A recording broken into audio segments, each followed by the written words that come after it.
Good evening, everyone. So we are doing contracts and we are starting consideration. Now, types of consideration. Executory consideration. Executory consideration is consideration for a promise for an act which consideration has not yet been performed and which the party who is to perform is either bound by the contract to perform or not. For example, A orders a shipment of spare parts from B to be paid when it is delivered next month. Here, uh, there are two promises for the law of enforce, for the law to enforce. B is promised to deliver the spare parts and A is promised to pay for it. Now, why it is called executory is when the contract is made, this consideration, now, of course, the party who is going to pay, of course, he will have the finances intact, no problem. But of course, with regard to the spare parts, why it is to be delivered in next month is this party has to do something to acquire the goods and deliver, right? So at the time of the contract, the thing that has to be done for the good, for the for the good or whatever to be delivered, right, has not been done yet. It is to be done in the future. So it is to be executed. That is why it is called the executory consideration, right? So both the parties bound by the contract, one party is bound to deliver, right, or to perform, right? Other party is bound to pay the monetary value, right? So two promises and to be executed in a future date, right? So it is executory. It has not been yet executed when the contract is done. So at the point of contract it being made, consideration to be executed in a future date. That is why it is called the executory consideration. Then executed consideration. The consideration for the promise is a performed or an executed act. This type of consideration is found in unilateral contracts, where one party makes a promise in exchange for an act or conduct to be performed by another party. When this performance occurs, the consideration is considered executed, right? So now the case is Carlyle versus carbolic smoke ball. Now you can remember what it was, right? It is where you make a offer to the world at large, right? When you make an offer to the world at large, the contract will be made unilaterally, one-sided contract, because the party who is offering has no knowledge the contract has been made, the acceptance has been done, and the consideration has been executed. Only when that party who has conducted himself to carry forward the offer made, when that party informs that he is prepared to take the payment or the value that is to be paid based on the offer made to the world at large, until such time, the offerer does not know someone has accepted and carried forward the contract. So the offerer will get to know it when it is already executed. Right, Carlyle versus public smoke ball case. If you can remember, that is the lady who used the smoke balls and who got sick. Right, there the court said the using of the smoke ball, right, using of the smoke ball was the consideration and acceptance both. Right, it was acceptance by conduct. It was unilateral. Right, so when she used the smoke ball, the offerer did not had any idea that this person has already accepted the contract, so accepted the offer, and has already provided the required consideration. Right? So executed means mainly it is in the unilateral contracts.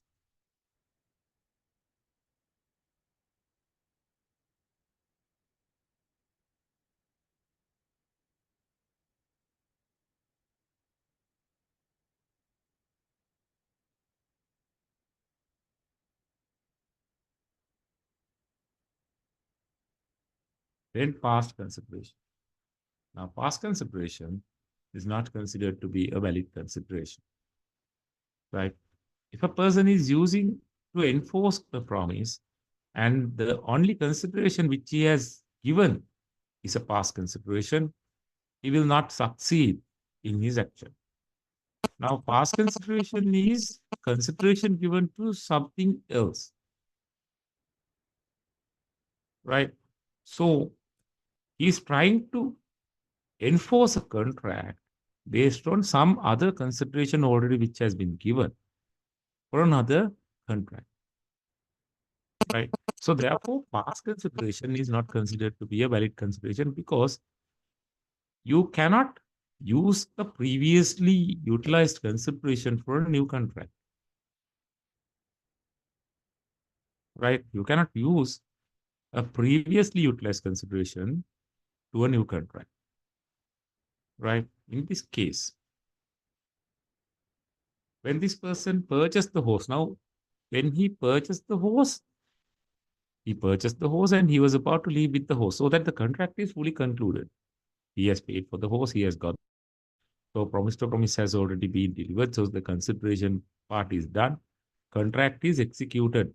So the consideration for this contract is, or now it is past consideration, right?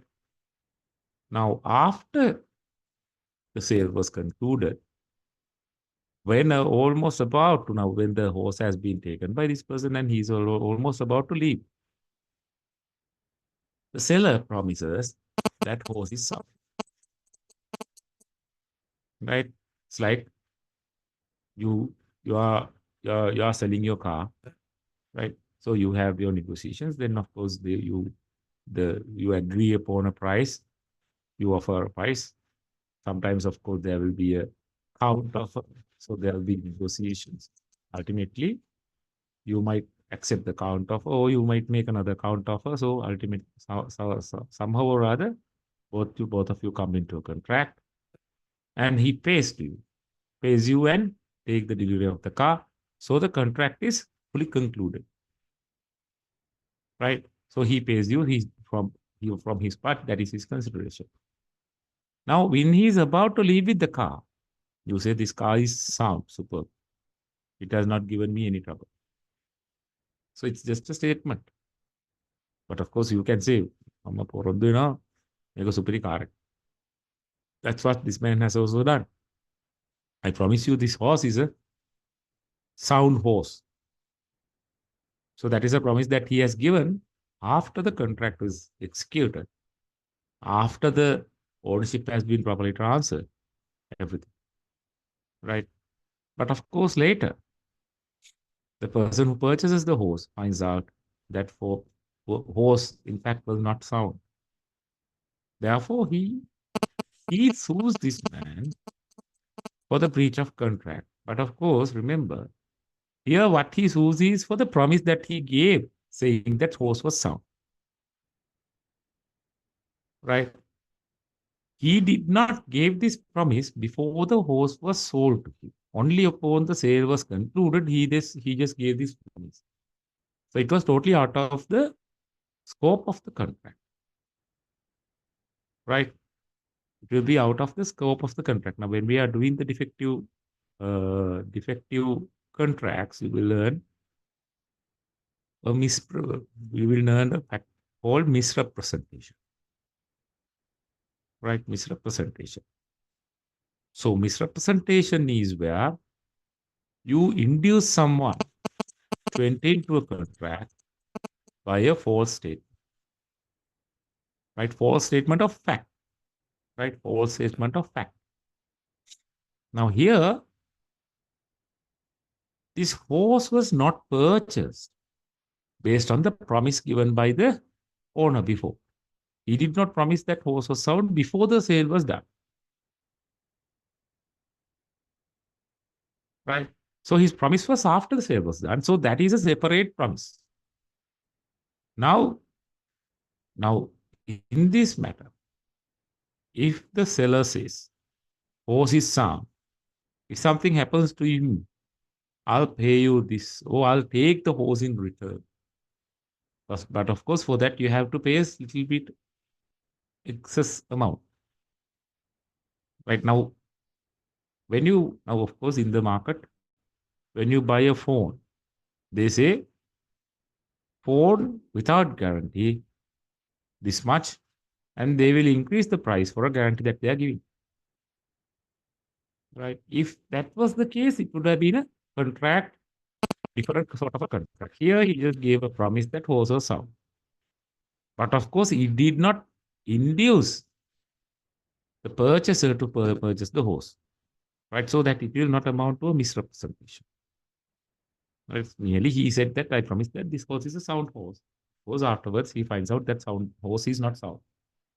So he sues, saying that he promised that horse was a sound horse. The court held he has no case. The only consideration he had given was passed by the time the promise was made. And the contract was merely that Thomas would deliver the horse on request. So the contract was already done. So he was referring to the price that he paid, but it was paid to a separate contract. So the contract is already concluded when this man gave a promise. And for that promise, he never gave another promise back. So there's no contract for that.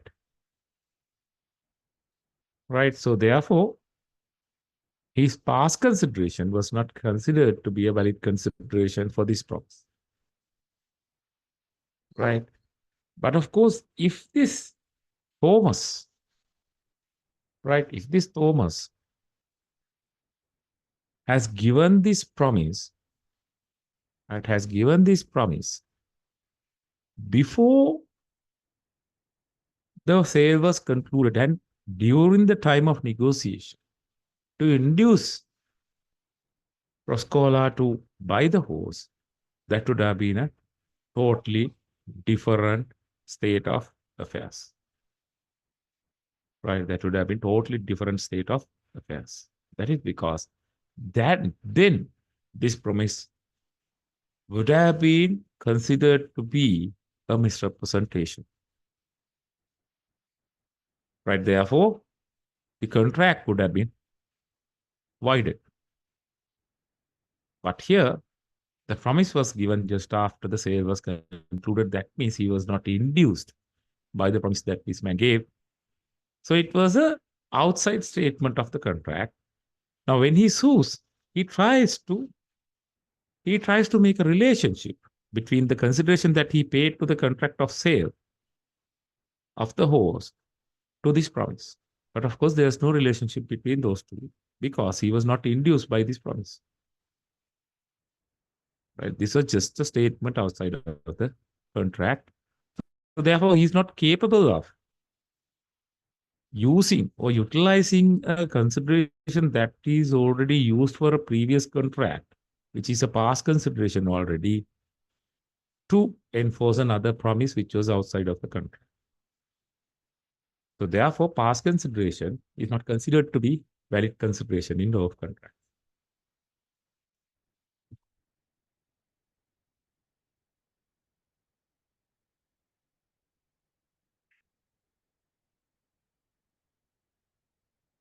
Requirements of consideration. So first is consideration must move from the promisee. Right? Now, what we call consideration is a promise to promise. But of course, under English law of contract, the monetary value which moves is usually considered to be the consideration in the contract. Service or a good that is being presented in exchange is the subject of the contract, and the monetary value that will be paid for that will be the consideration. So therefore, the promisee or the offeree has to pay the consideration. So that the consideration must move from the promisee, right? Then consideration must be sufficient, but need not be adequate. So this is the important factor to be keeping in your minds when you learn the sale of goods. Right? This requirement is totally deferred in the sale of goods. Right? In general contracts, the consideration need not be sufficient. Sorry, need not be adequate, but of course it has to be sufficient. Right? So we'll be talking about what is called sufficient. Right? But in the sale of goods, in the next lesson that we are going to learn, in sale of goods, the consideration must be sufficiently adequate. Right? The difference is that adequacy is mandatory under sale of goods, but not in general contracts. Right? Then the consideration must have economic value. So this is the key. That's what I was talking about. Under English law, the consideration must have economic value. Right?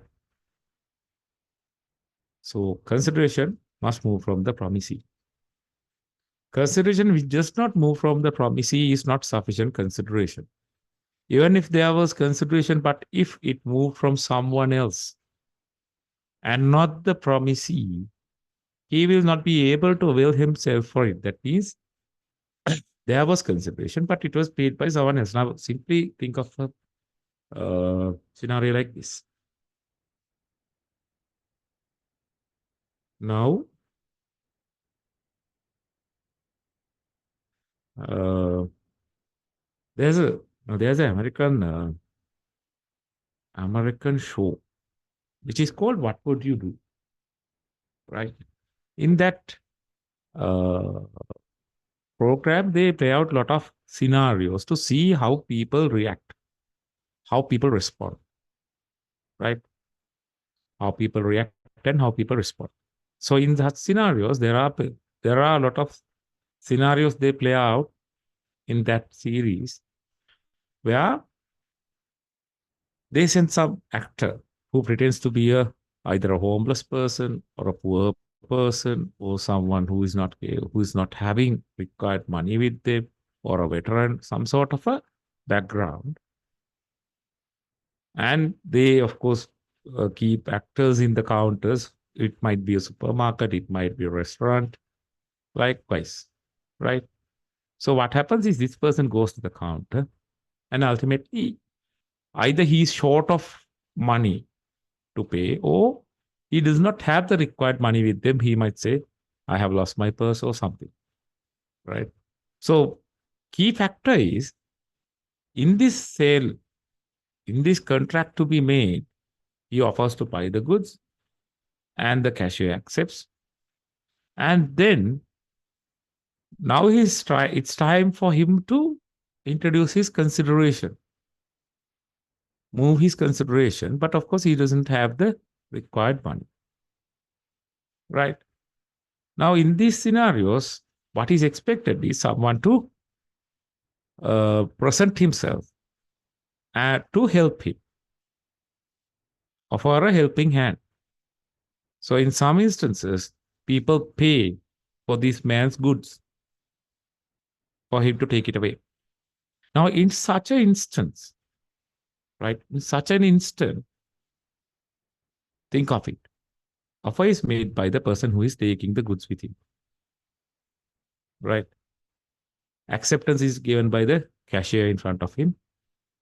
And when the time was, it was when the time came to give the consideration, he does not have the consideration. Then another person chips in. Now remember, as soon as another person chips in, this offer and acceptance, the contract which was about to be made, will be null and void because contract did not move as promised. As according to the offer and acceptance, it did not happen because this man is not prepared to pay. He is not having the required money with him. When someone chips in, when that person says, I will buy these goods for him, I will pay for it. So that will be a new offer, right? That will be a new offer, right? Think of it like that, right? Think of it from the law of contract point of view. Now, initially there was an offer, then the acceptance.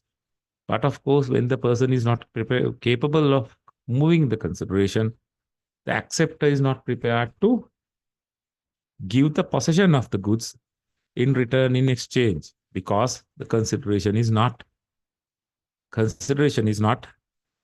there, right? The offer is that he will pay for the goods in return of getting the possession of the goods. So the offer stands. The condition in the offer is to pay the goods then and there, right?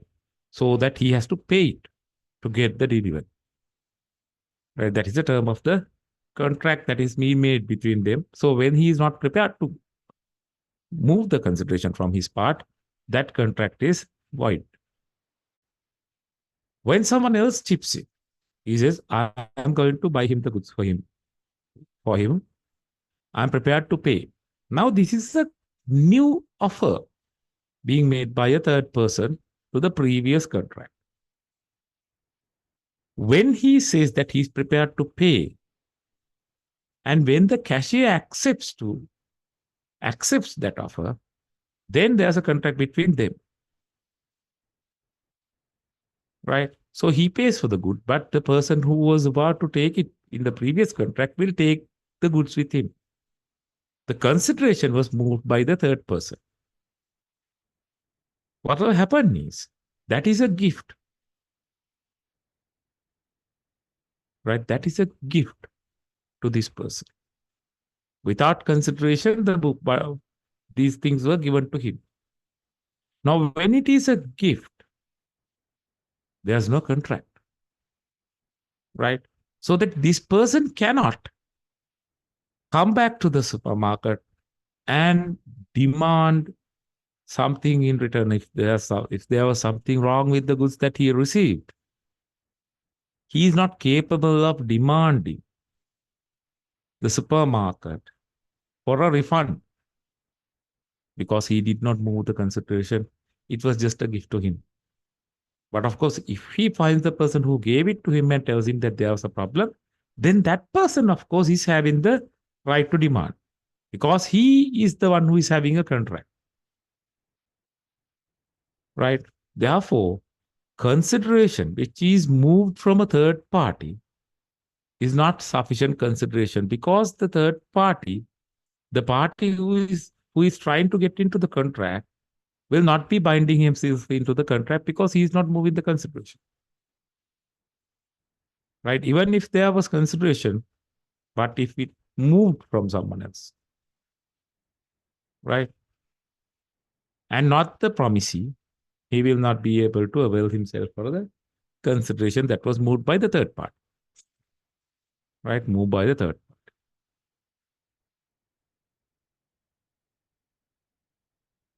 In this case, the son and daughter of the parents. Now, here what happens is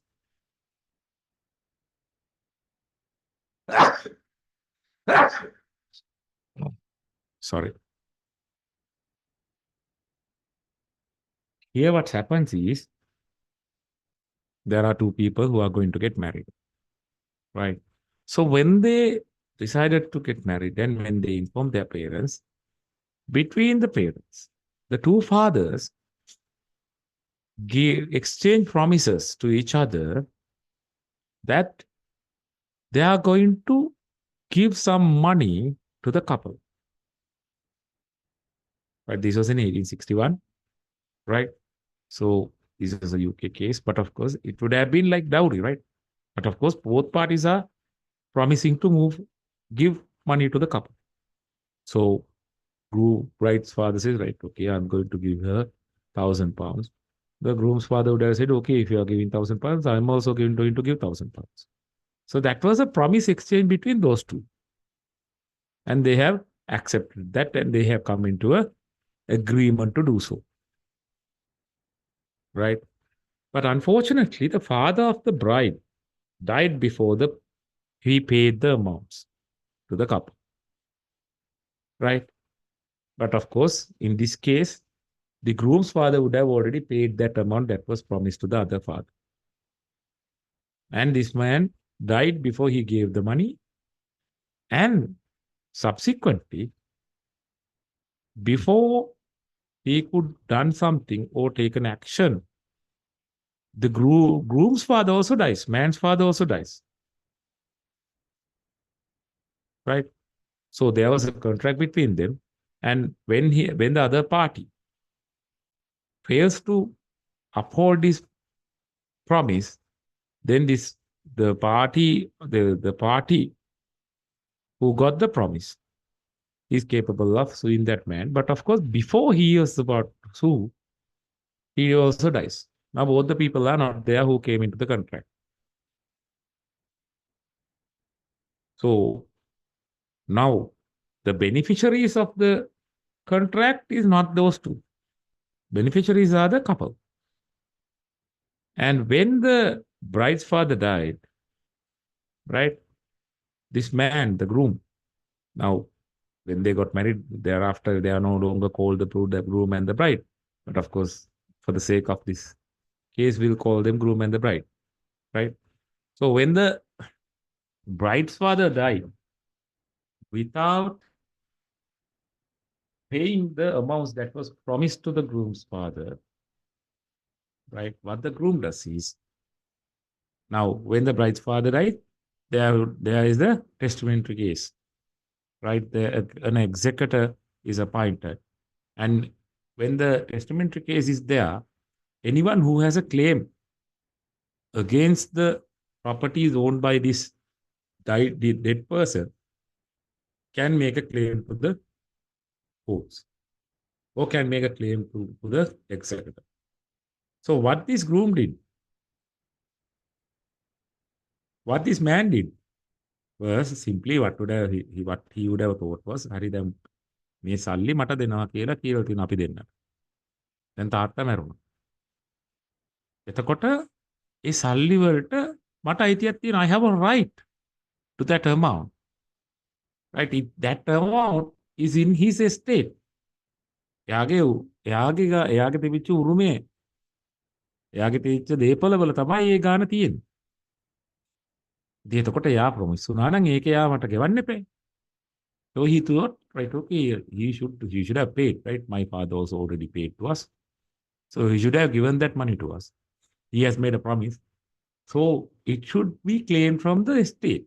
Therefore, he brought the claim against the executor of the estate for the payment that this bride's father promised to the groom's father.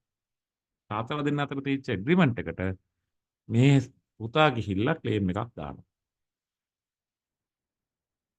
The court said groom was not part of the agreement between the fathers and he did not provide any consideration for the promise made by the father of the bride.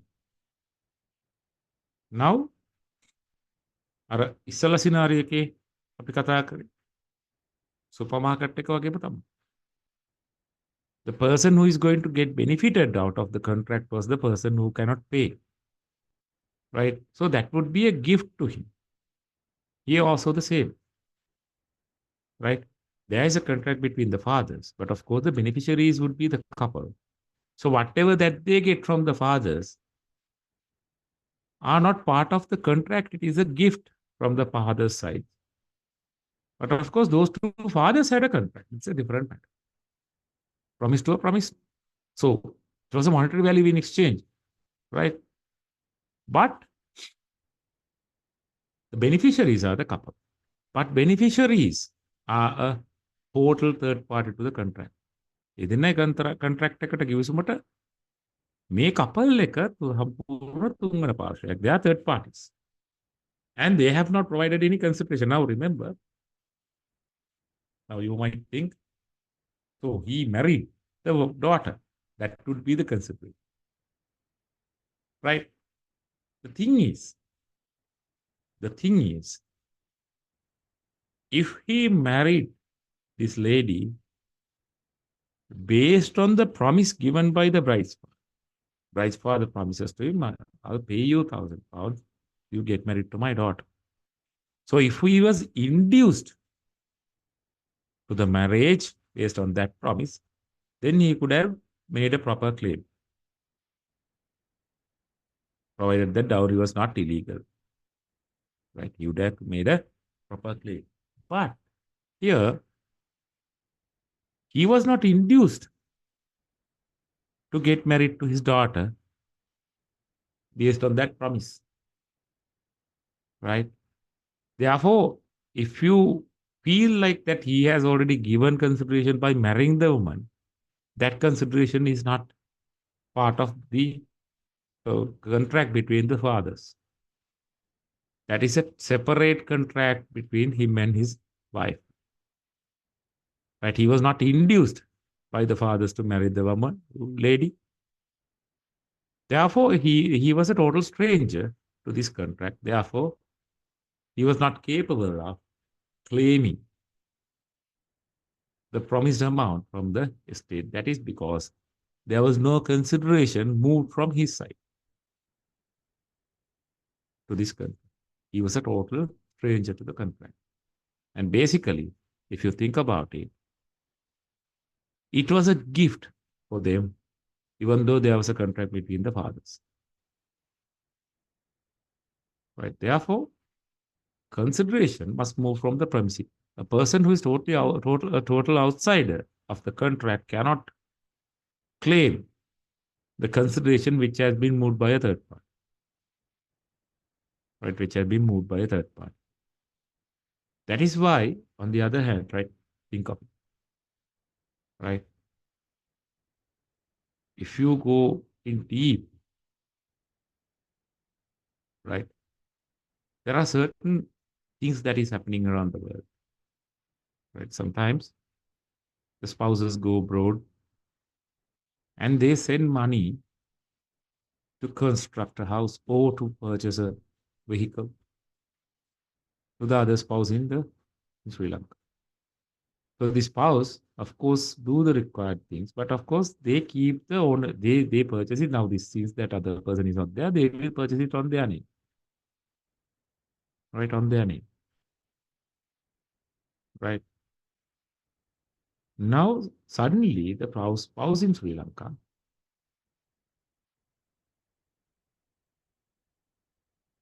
get involved in an affair, and this person elopes with the other new partner that this person finds, and go for a divorce,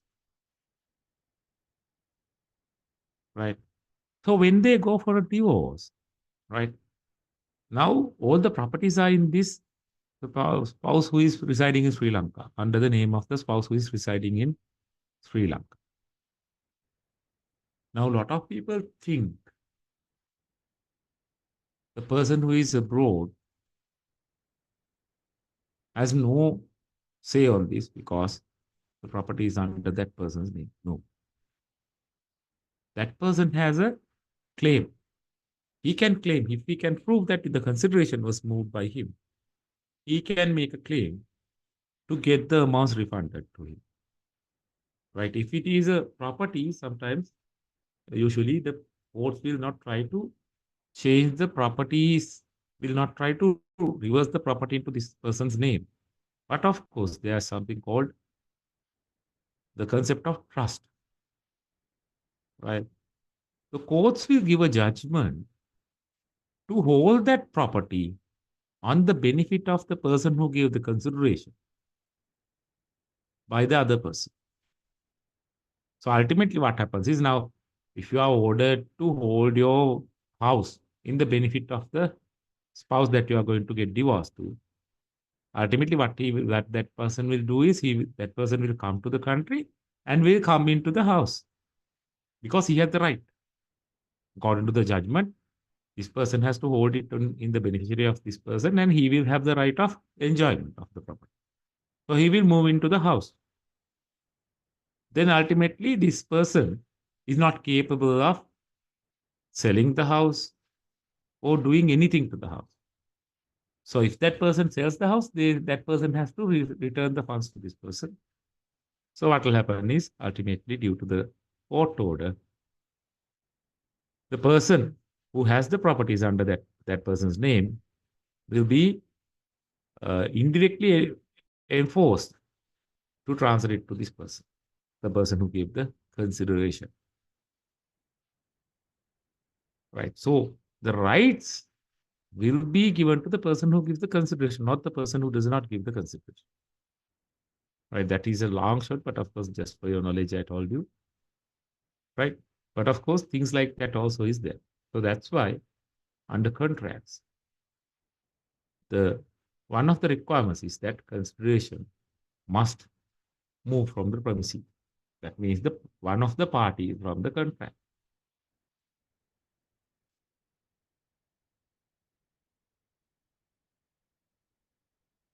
Then consideration must be sufficient but need not be adequate. So this is a very important concept, right? This is a very important concept. So although in ordinary speech, sufficient and adequate may connote the same meaning. Now, when you say sufficient, oh, and when you say adequate, we feel it's the same. So it was sufficient, yeah, it was adequate. We use it as a synonym, words with same meaning. But in the law of contract, sufficient consideration and adequate consideration are two totally different concepts. Right? Sufficient consideration may mean such consideration the law will recognize, while adequate consideration means quid pro quo, which is equal in value that for which it is in return. Quid pro quo means same in value. Sufficient means any consideration that is recognized by the law will be considered as sufficient consideration. Now, when you say it must be sufficient and it need not be adequate, that itself gives out that sufficient consideration is something recognized by the law, so, but there is no condition that the consideration has to be equal. Now, there will be exchange, no, for the monetary value, there will be something given in exchange. So whatever that is given in exchange need not be equal to the monetary value that is being given on behalf of that. Right? Adequate consideration means it should be equal in value. Whatever is exchanged must be equal in value. In that context, consideration need not be adequate, although it could be of some value. So therefore, sufficient consideration can be of some value, not the equal value. Essentially, it means that the consideration provided by either party does not need not be equivalent to the other party's consideration. Now, for example, I'm telling you, now we'll think about a property transaction. In Sri Lanka, we do it in two ways. We state the actual value that we pay for the property and pay the stamp duty for that value and get the property transferred to you. And the other thing is we try to evade tax, evade the stamp duty. So we will go to the local authority and get an assessment most of the time, which is lower than the actual market value, and pay the stamp duty for that amount. And we state a lower amount in the transfer deed, right? But of course, we are paying the full market price for this person. There are instances where now, in some instances, these two categories sometimes reverse. Now, when people, now it happens, now nowadays it happens a lot. Right? When the people are in urgent need, now when people are to migrate, what will happen is now they want to liquidate their properties. But of course, at the present market conditions, it's really difficult to find urgent buyers for these properties, lands, houses, whatever. Ultimately, what they will do is they will sell the property at a lesser value to the market value, right? Lesser value to the market value. They are prepared to accept a lesser value since that they are in urgent need of liquidating this property. Now, when that happens, the stamp duty, there is a problem, right? So, if the value that is being paid is less than the assessment value in the local authorities, ultimately, this person, these people who are coming into the contract must go to the value, must go to the local authorities and get an assessment for the property value. So they might have to pay stamp duty for a higher value while noting the value consideration paid at a lesser amount, because actually that they are paying a lesser amount, right? Now, in this contract, the amount paid is some value, but of course is not the equal value to the property value. So the market value of the property is a higher value. Sometimes we'll say you are trying to sell it for 5 million. Ultimately, you settle to accept 4 million for the property. So 1 million less. And the assessment value is 4.5 million. Ultimately, you have to pay stamp duty for 4.5 million. But of course, you are getting only 4 million. Now, after the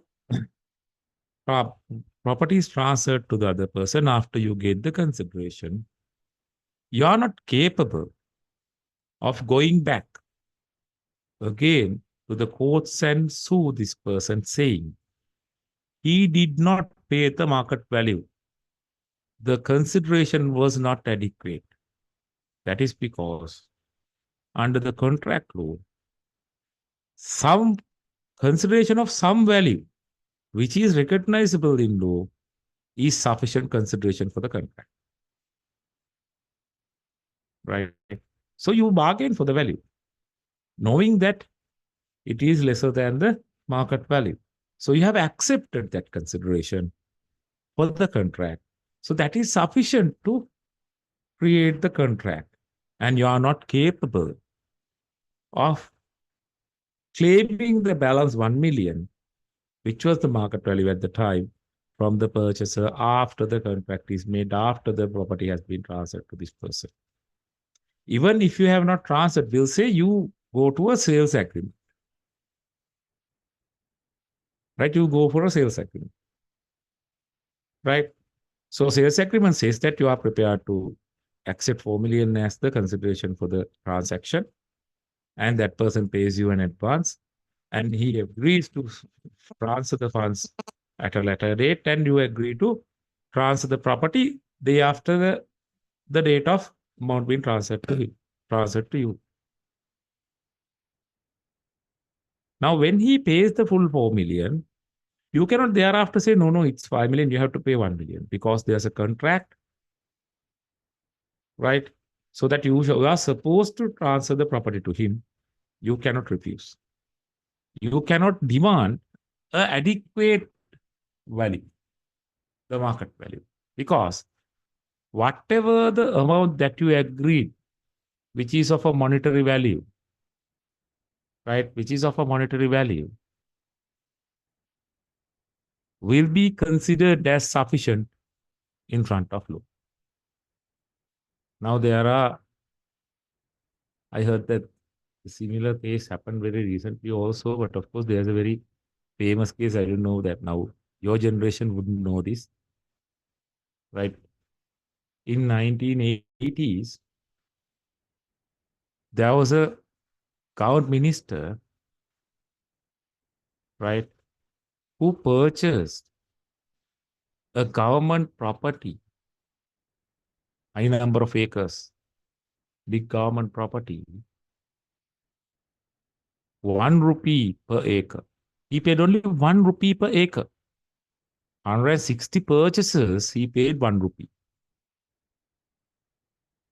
Right? That is corruption. But still, when the property has been transferred by the state to this man,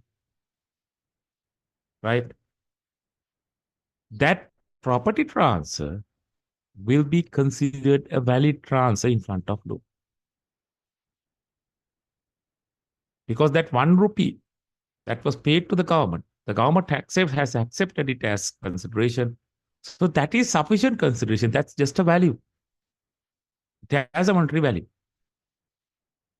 And it does not need to be equivalent to the actual property value. So the transaction will be considered valid, just like the transaction the example that I gave you when you are selling a property as well. Right? So if you now here you are getting a lesser amount or you are paying a lesser amount than the property value. Think of it in the other way. Now, in some areas, there are some properties, very unique properties. People come and make offers to you, but of course, you are not prepared to sell. Right? Now, this actually happened to one of my friends. He has a property in a prime location. Of course, he was the one who purchased that property and he built a house in that property. It was a sentiment, it has a sentimental value to him. But this property was of a high value afterwards, like after he purchased and constructed the house, the property values in that area increased massively. Right, the area was commercialized and he was in a prime location. So the property values increased immensely. So the property value was very high, right, than he purchased. Now, all of a sudden, one day, a person appeared at his doorstep and offered an unbelievable offer to this property.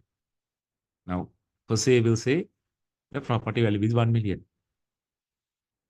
Right? Property value, the present market value of that property was 1 million, will say.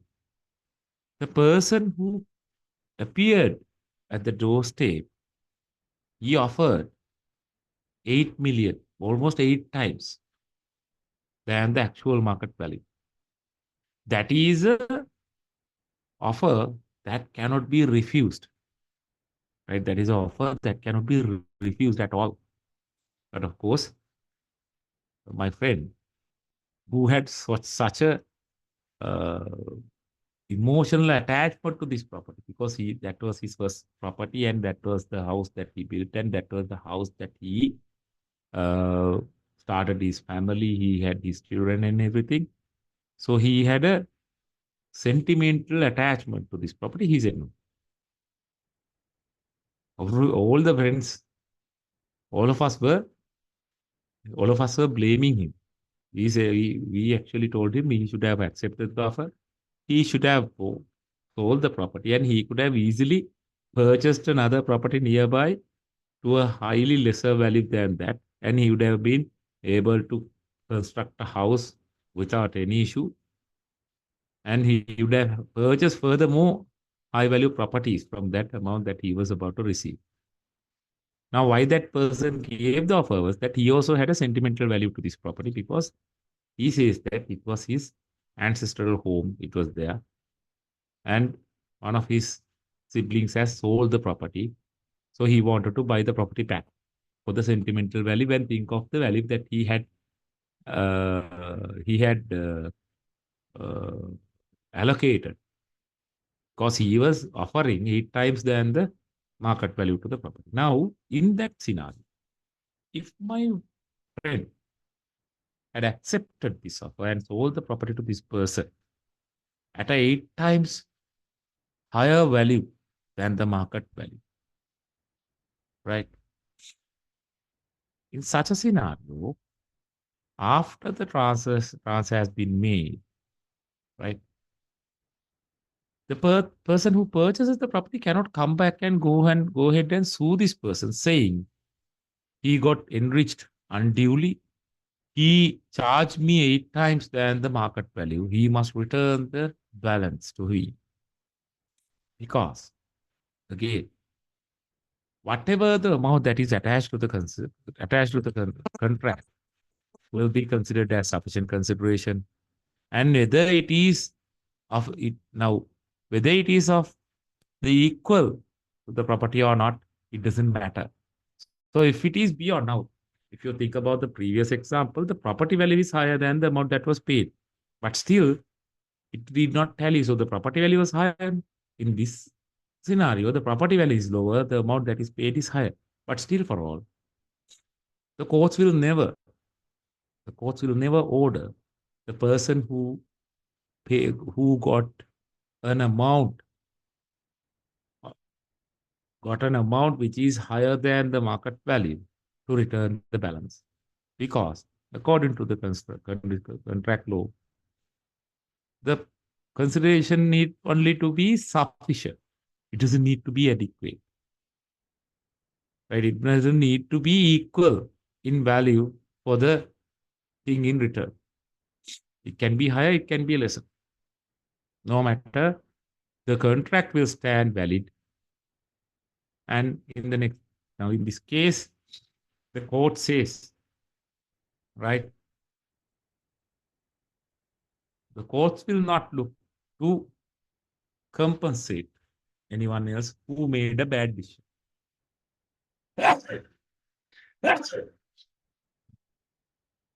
Who made a bad decision. Now here, this is a case where case is between a mother and the children. Quite simply, the father wanted his wife to live in the house until she's dead. So that was his wish. But of course, he did not put it in a will. Right? He did not put it under a will, last will. Right? But when the properties are uh,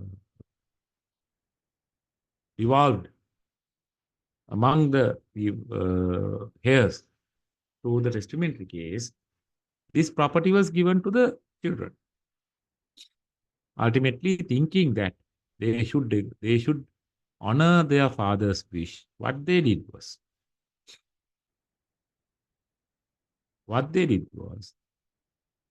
they signed a lease agreement with their mother to pay £1 per year. This is a nominal value. Right? Even in 1842, £1 per year would have been a nominal value, just like the minister who purchased a acre for ₹1. Right? They signed a lease agreement to let the mother live in the house until she is dead. Right? So the lease amount is £1 per annum, so that she has to pay that £1 to the children. Now, afterwards, right, afterwards, there would have been some other things in discussion. So these children wanted to to the mother, dispose the mother from the property. They wanted to sell the property or something. Now they tried to uh, get her out from the house. They sued for the possession of the property which they own. Right. So, so here the court held the executor statement did not create a contract, as it only expressed their motive to enter into the agreement. So when the executor says, okay, we are prepared to let you live in this property. So that is just a statement. But the court says, when they attached £1 as a rent It was recognized as good consideration. So the motive is not the same thing as the consideration, right? Therefore, consideration means something which is of some value in the eye of the law, moving from the promising. Simple as that. Some value. It can be a high value, it can be a low value, whatever. There should be a value exchanged, which should be which should be recognized as sufficient consideration in front of law. That's all. So without consideration, the transaction was merely a voluntary gift. Now, if these people, right, did not enter into this lease agreement with the mother, asking her to pay £1 per annum and let her stay in the house, it would have been a voluntary gift or gracious gesture. Without transferring the property, if they let that mother live in the house, it would have been a gracious gesture, right? So this is also same as now at that point, it would be same as the consideration must move from the promise. It would be a gift or it would be a gracious gesture, letting her stay in the house, honoring their father's wishes. But by agreeing to pay a rent in return for being allowed to stay in the property, his mother had provided consideration, even though it was not economically adequate or anything like a commercial rent for the building. Therefore, the contract was enforceable. So the lease agreement stood valid, even though the consideration promised was not sufficient. Until the mother continues to pay this consideration, the lease agreement will stand valid. So it is clear, therefore, that the courts will not interfere with the type of bargain made by the parties, and there is no remedy for a party that makes a bad bargain. Right? If you decide to sell your property for a lesser value, that's your decision. It's a bad bargain. But of course, the courts will not try to compensate you for your bad decisions. Right? Your bad decision is your bad decision. Consequences must be bared by you, and there's no one else who is capable of making it right. The courts will not interfere to make it right. So the consideration, sufficient consideration, which is recognized by law, is enough to enforce a contract. So we'll take a small break and come back.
All right. I remembered another classic example. These are stories that we have heard, right? With regard to the sufficient and adequate consideration. I'm not going to name the politicians' names, but of course it was in between 2012 to 2013, right? So there was a Tamil businessman who was a very high-end businessman who was highly wealthy, very wealthy person, who purchased a property, a high value property. They say that he has purchased it for 500 million around 2010, 11, 13, 11, 12 era period, right? About 500 million rupees, right? 500 million කියන්නේ මිලියනයක් කියන්නේ ලක්ෂ 10යි. So කෝටියක් කියන්නේ 10 million is කෝටි.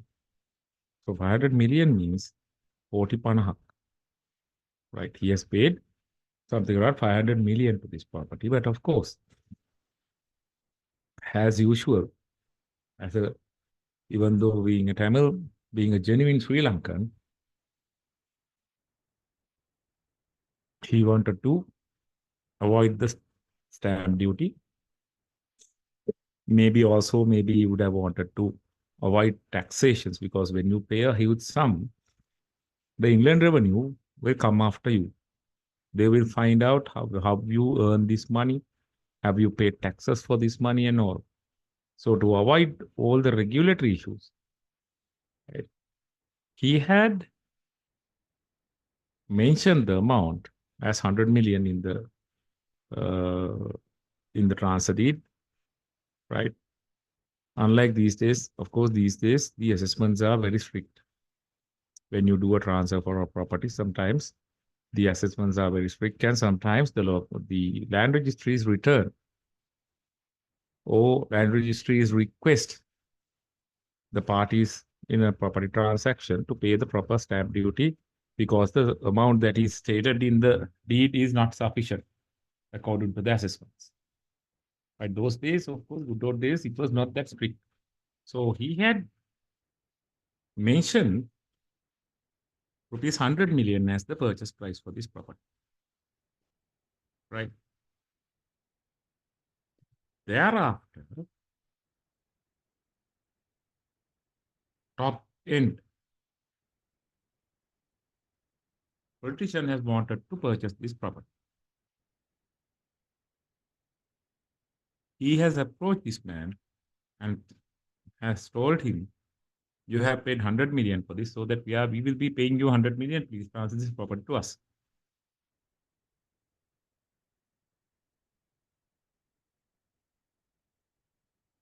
Now, very well knowing that property was not even closer to the value of 100 million. Now he's talking about the amount that has been mentioned in the transfer deed, and this politician knows it is against the law. When this man has refused, he has given some threats, maybe for that maybe Inland Revenue complaints or whatever. Ultimately, this man had to accept 100 million and transfer that property to this high-end politician. Right? Now that transaction, even, he will never be able to claim that it was not adequately paid. Right? Just like the 1 rupee matter. Now 1 rupee matter was a matter between the state and a MP.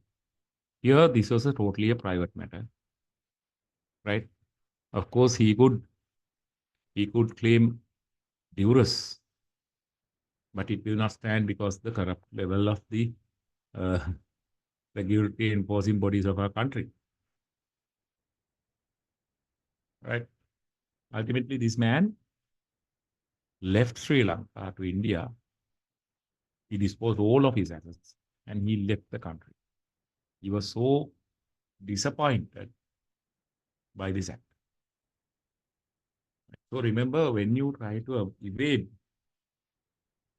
regulatory payments, be careful, it might fire back on you. And on the other hand, when you choose to accept a bad bargain, there is no way out for you under the contract law.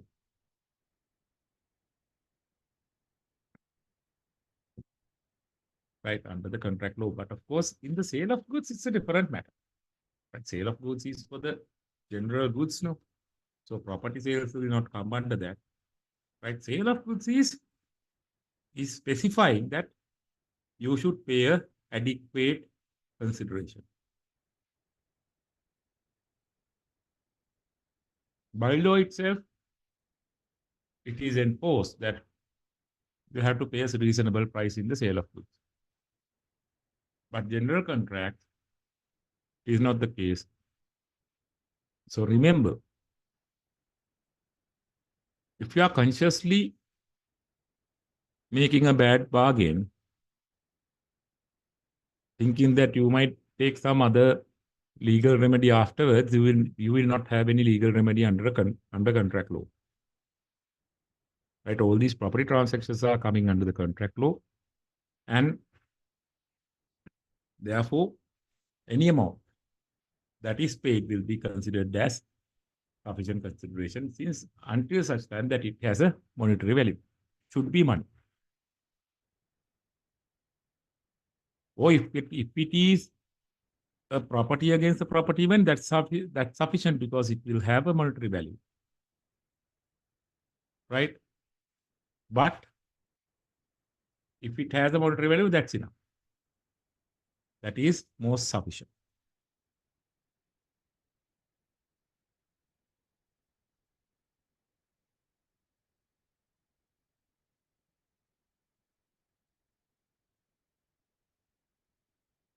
Then consideration must have economic value.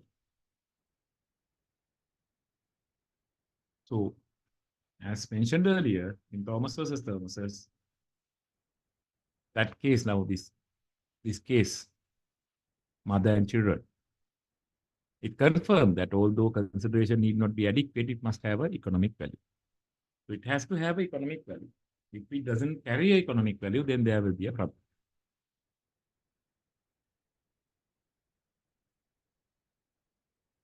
Under law of contracts, under English law, consideration with the economic value is a must.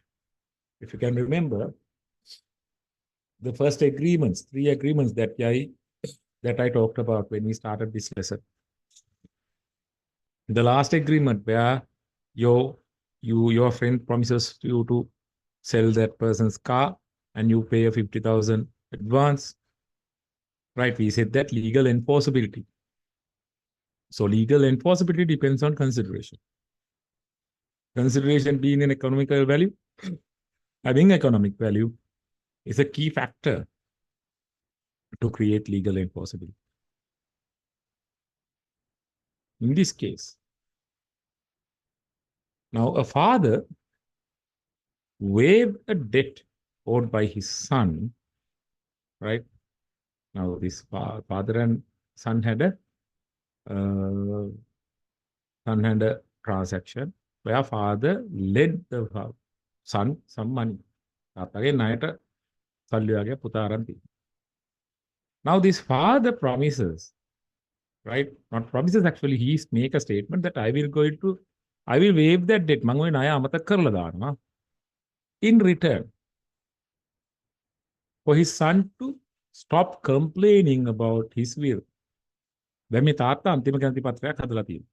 දැන් තාත්තගෙන් පුතා ණයක් කරන් තියෙනවා සහ ඒක ණයක් විදිහට සලකනවා කියන්නේ, right? When there's a transaction between a father and a son, and the father and the son both are considering that as a debt, that means there's something wrong with the son or a stingy father. ලෝභ තාත්තා කෙනෙක් හරි මොකක් හරි වැරද්දක් කරගත්ත පුතෙක් හරි වෙන්න. Now this father has made a last will, අන්තිම පත්‍රයක් හදලා තියෙනවා. So sometimes he would have made some conditions in the last will for the might be benefit to the son, but of course, son would have been having some conditions. එකොට පුතාගේ වැඩේ තාත්තට කණුකුණු ගාන එක තමයි bill එක ගන්න. He was continuously nagging the father. He was complaining about the last will of the father, and he was stating his disagreements. Now, so that it was so unbearable, at a point, this father has said that I will waive off your debt if you keep quiet. සද්ද නැතුව හිටියොත් මම ඔයාගේ ණය අමතක කරලා දානවා. Right, that was the promise. And of course, somehow or other, father would have demanded the money back from the son. Now the son, what he did was, he sued the father, stating this promise that he made, that he is going to waive off the debt if he keeps quiet.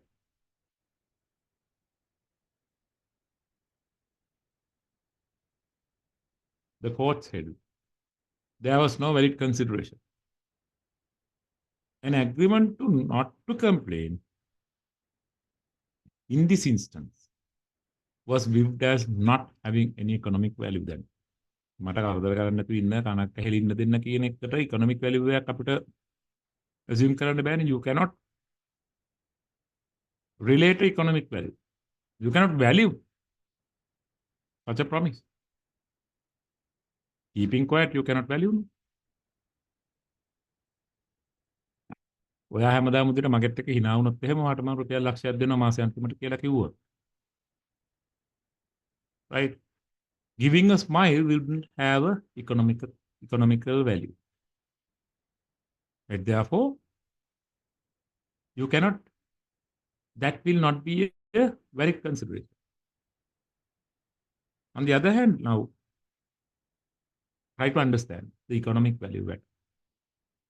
Now, we'll say, you tell your wife, right? If you give me a foot massage daily, for each massage I will pay 1,000 rupees. At the end of the month, I will pay 30,000 rupees for the month. 30 massages. Right. Now it is an act that is demand. Now it is not like smiling or not complaining. That is because this smiling or not complaining are not economically done activity. But of course, massaging a person's foot will have economic value. Right? There are foot massages and everything, so that they have fixed a trade price for these things. Right? If the husband does not pay that 30,000, if the wife goes to the courts, stating proving that he promised to do this, in such a scenario, the courts will not dismiss the case, saying that there is no valid consideration. That is because that wife's conduct can be economically valid. Simply, the wife can provide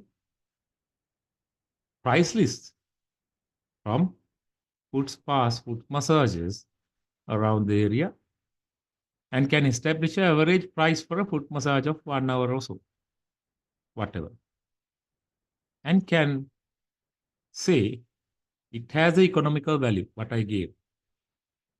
So he has promised 1,000 rupees for that. Now, sometimes we'll say the foot massage, the average price is 500 rupees, we'll say. Still, that has an economical value. Therefore, 1,000 rupees will have to be paid in such instance. Right? So economic value is a must. So anything which doesn't have a set, now if it is a sentiment value,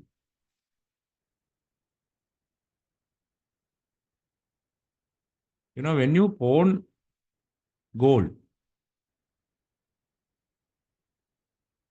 when you pawn gold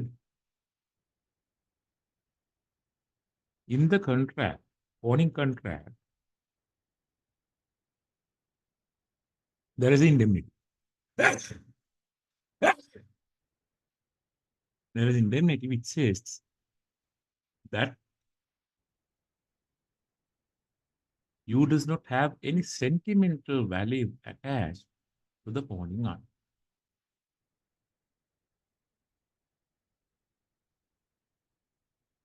Do you know why it is? It is because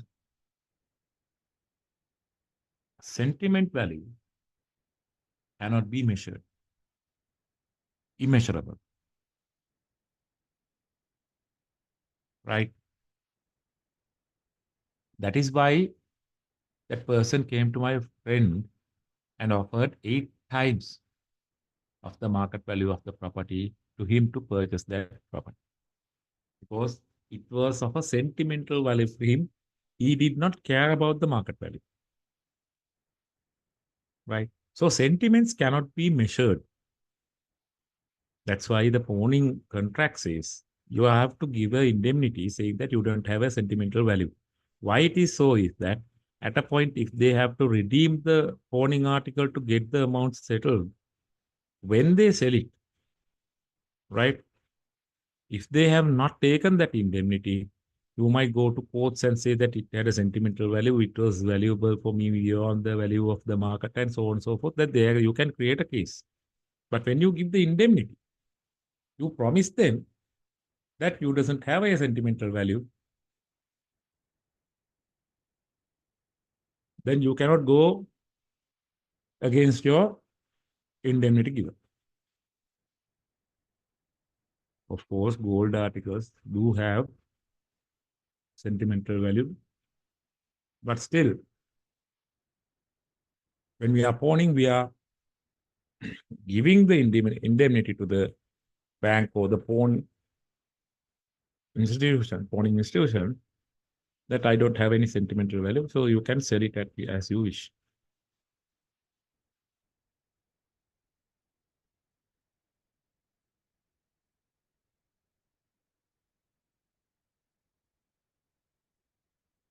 Now we come to defective contracts.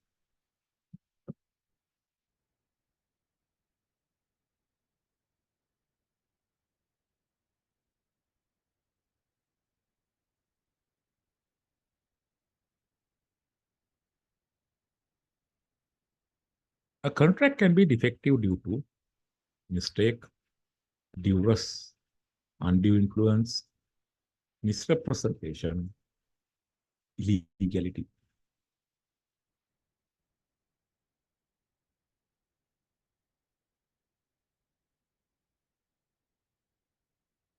Mistake. Types of mistake. Unilateral mistake, mutual mistake, common mistake. But there are 3 types of mistakes. Right. So the unilateral mistake. Unilateral is ekaparshika, right?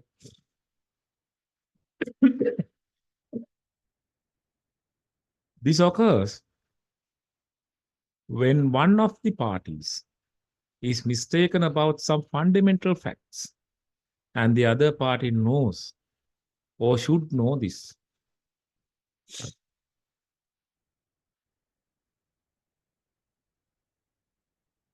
Now, when they make the contract, one party makes a mistake, right? Unilateral mistake is limited, but will usually operate in circumstances where one party is mistaken as to part of the contract and other party is aware of this fact and takes advantage of it. Now, what happens is there's a contract. With regard to a fundamental fact of the contract, one party is one party has a misunderstanding or a mistaken understanding about the fact. And the other party knows that he is mistaken, but of course it is beneficial for him. Therefore, he keeps quiet and take the advantage out of it. Right. Then when this happens, you can claim unilateral mistake in the courts and get the contract voided. So it's a voidable contract, right? Anyway, when it happens, it is void actually, right? Colin and Shields were hide merchants. How hide merchant means rabbit skins. They were selling rabbit skins in London. They were based in London. This Argot was a furrier from Belgium. So he was a person who was dealing with these things from Belgium. So CS entered into an oral agreement. First, it was a verbal contract with H to sell him 30,000 Argentinian hair skins, and this would be at a price of 10D per skin. Now, the price was fixed as a per unit, right? It's like now if you go to a supermarket to buy some fruits, they are selling the fruits at the weight. It will say 100 grams this much. So when you go to buy apples, you have to weigh the apples and derive at the price. But if you go to the peta market, there are food stores, they are selling these fruits based on a unit value. Pahama CI. That's what they say. Tunak CI. So that is a unit value. They are assigning a unit value. Likewise, here, the per skin was the actual agreement. Per skin value was the determined value, agreed upon value. Now, when they put this contract into a written contract, there was a mistake made by these merchants in London, where they mistakenly stated that price at a weight base, TD per pound. Pawmakata, whatever D stands for TD, 10 Ds. දැන් ඒක හරියට අර වගේ තමයි. ඒක හරියට you go to the peta market and agree with a fruit merchant to buy 100 apples, right? So you tell him to draft a contract for that. So initially you agrees to pay 100 rupees per apple. So say, right, 100 rupees per apple, that means 100 apples is 10,000 rupees. Right? Now, when this man drafted the contract, mistakenly, he states 100 rupees per kilo. Kilo ekakata rupiya 100. Now, if you take it for a kilo, there will be about 2 to 3 apples. Now, the merchant is at a loss because if you weigh the 100 apples, it will be about 30 kilos. So that you will have to pay only 3,000 rupees. But of course, according to your original contract, verbal contract, the total contract value should have been 10,000 rupees. So that's what happened here. So initially it was unit price, and they mistakenly stated that it has a weight price per unit. Sorry, weight unit. Right? So that means it was 1/3 cheaper than agreed verbally. Now, don't you think that when they originally verbally agreed, when they say per unit TD attendees, these people would have known as soon as they got the document that these people have made a mistake. But still they go ahead and sign the contract thinking of taking the advantage because they have to pay only 1/3 of the actual agreed price. Now, When the merchant found out the mistake in the contract, he refused to deliver the hair skins. Now he sees that there's a mistake. So he says, no, it was not the price that was agreed. So I'm not going to send you for this contract, signed contract. So this hide merchant, this furriers from Belgium argued that they suffered a loss due to refusal of delivery of goods, right? There was a loss of profit and claimed damages when the defendant did not honor the contract.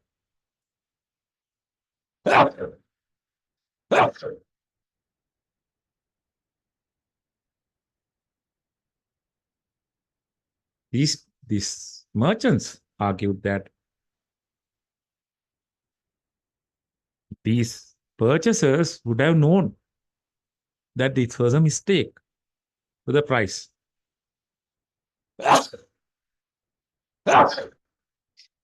Oh, sorry. They argued that this was a mistake for the price, right? They would have known that this was a mistake for the price, right? And knowingly, they have accepted the contract to take the advantage. Fraudulently, they have accepted the contract. The issue in the case was whether the contract would be rescinded for the mistake to the price of the husky. Courts held there was no contract between the complainant and the defendant. Any contract would be void by the mistake of the asking price. H would have known that it was normally sold per piece and not by pound. The court said that there is a duty to correct a mistake that is known to be the real intention of the person making it. You cannot simply take advantage and snap up the offer, right? So therefore, courts did not agree, and court said that the contract was void. There was no contract, right? When they claimed, what the court said was, yes, you are correct, because there's no contract. Because these people were trying to take the advantage of the mistake made by the other party. So court said that there is a duty to each party of the contract to correct a mistake of the other party if they sees there's a mistake. Simply they cannot take advantage from that mistake.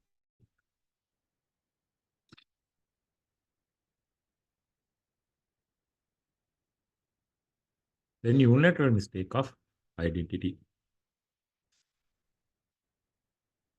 Sorry.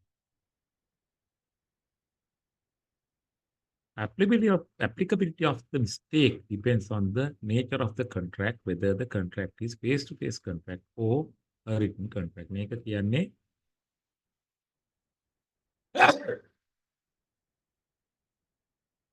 Sorry. What it says is the mistake is of the identity of the person who is coming into the contract. Unilateral means one party is mistaken about the identity of the other party who is coming into the contract at the point of getting into the contract. Right? But of course, this applicability of this mistake has two approaches. It will affect in two ways. Right?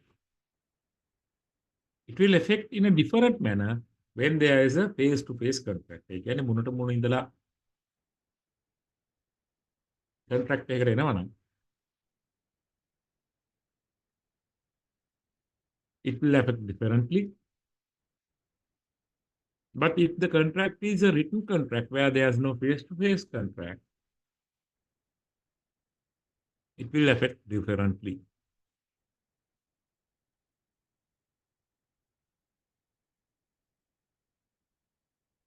If the contract is a face-to-face contract, the contract will be considered to be voidable contract. මුණට මුණ contract එකකට එනවා නම් contract එක voidable. You can void it. As soon as you take steps to void the contract will be voided. So it is voidable. But of course, you have to take steps to void the contract.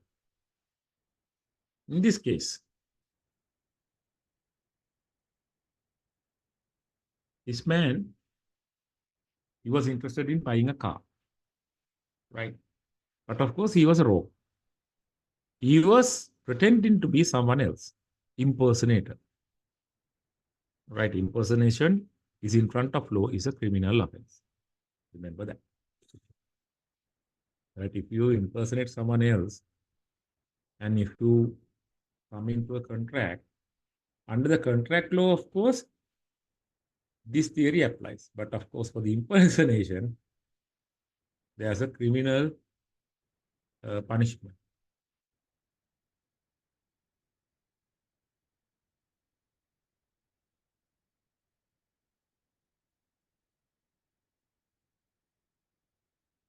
Remember, another thing, impersonation and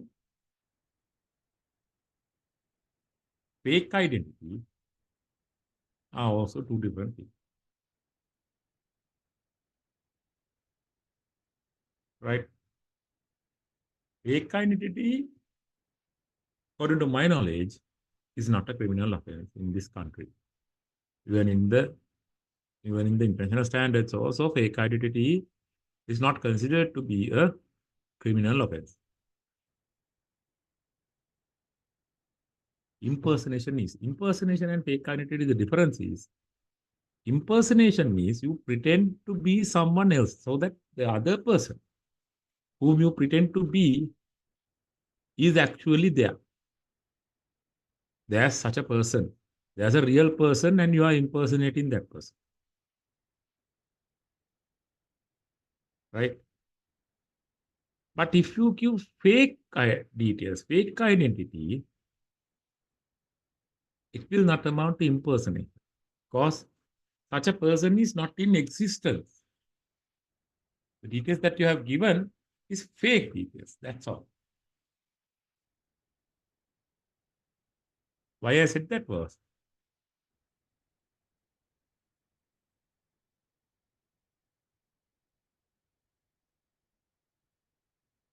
yeah, we'll leave it apart because it is now, no, it doesn't have any relationship to this area of study. Right? Just leave it. So anyway, impersonation is impersonating someone else. Now here, this man was impersonating to be a actor named Richard Green, not Richard Gere, right? This is Richard Green, right? Now he wanted to buy a car, so he went to the seller and they agreed to for a price of 450 pounds. Now this man, the rogue, wanted to pay it by a check.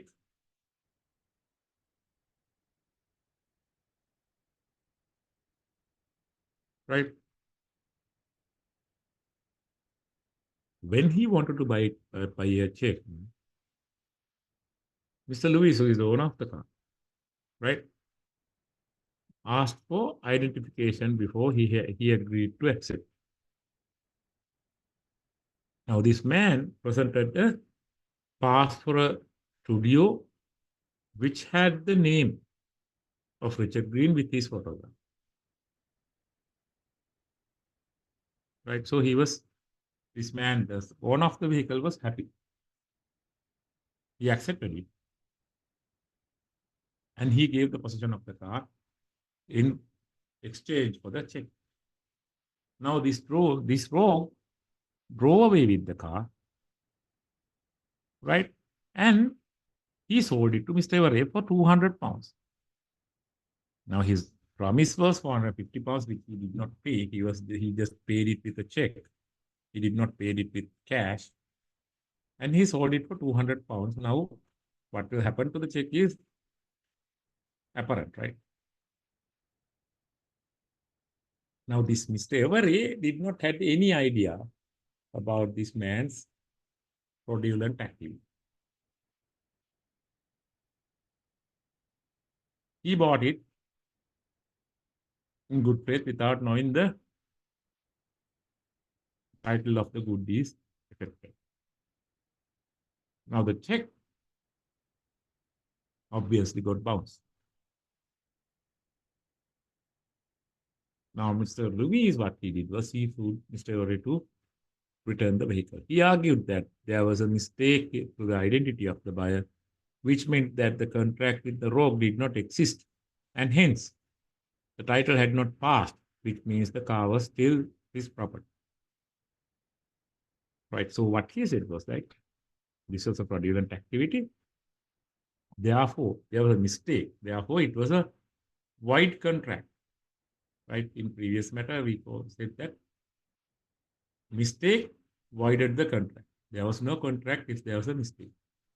So based on that principle, he said this mistake has voided the contract. So there was no contract in the first place. Therefore, rogue was not capable of passing title.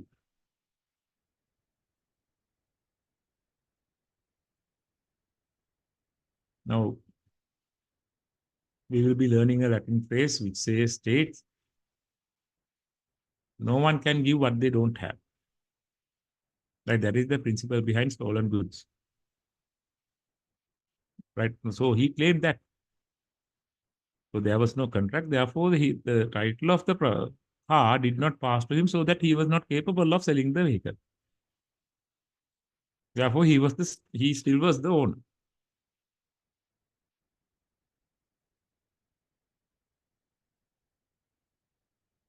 So the question was, did this mistaken identity affect the contract, and whether the rogue and Mr. Lewis had a valid contract? It was held. The mistake to the real identity of the rogue did not prevent a valid contract being created between Mr. Lewis and the rogue. There was a face-to-face interaction where the law presumes contract. Now, when you have a person in front of you, the court assumes whatever the person he pretends to be, you are coming into the contract with the person, physical person in front of you, not the person that he claims to be. But you are coming into the contract with the person in front of you. That is the presumption. Therefore, now, so this was a fraud and impersonation by the rogue, which would render a contract voidable and it could be set aside. Now, if you want to void such a contract, when you get to know that you have been played out and there was a rogue in front of you, you have to take steps to void the contract. That means you have to go to police, make a complaint, and find the rogue before, right, before a third party acquires the right of the property. Now, since the face-to-face, when they created the contract, since it was a face-to-face contract, in front of law, that contract will be valid until it is voided.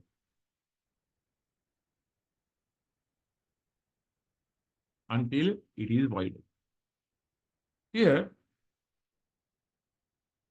Mr. Lewis was not capable of, not capable actually. He did not take any action to void this contract before the rogue sold the vehicle to a third party.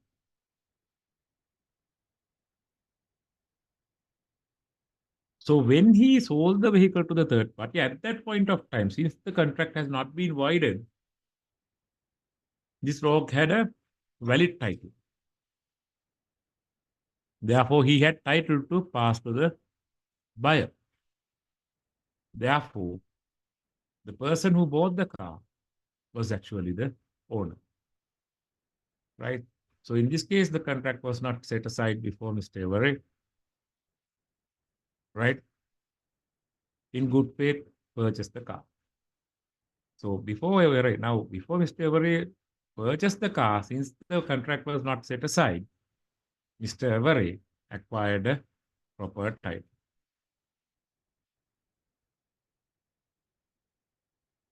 We'll take another break.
Then, if the contract, now previously it was the face-to-face contract, right?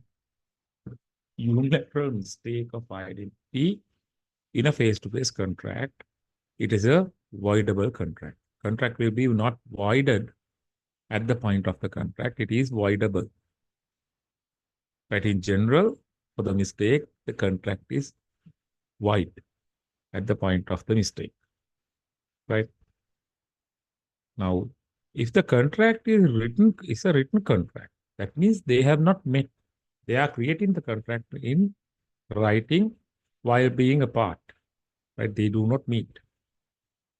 If the contract is a written contract, the contract will be considered void for mistake of identity.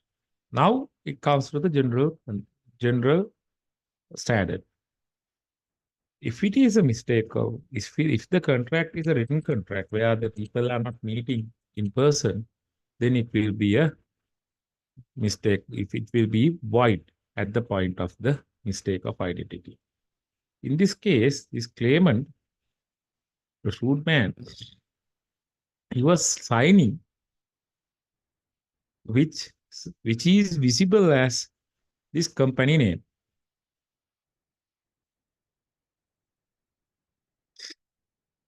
Which is a company, which is a reputed company, which was located at 123 Wood Street.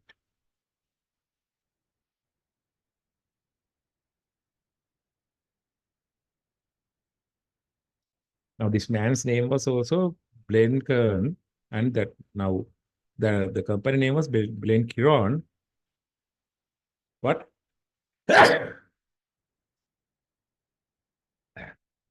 he was signing to depict his signature like a company signature.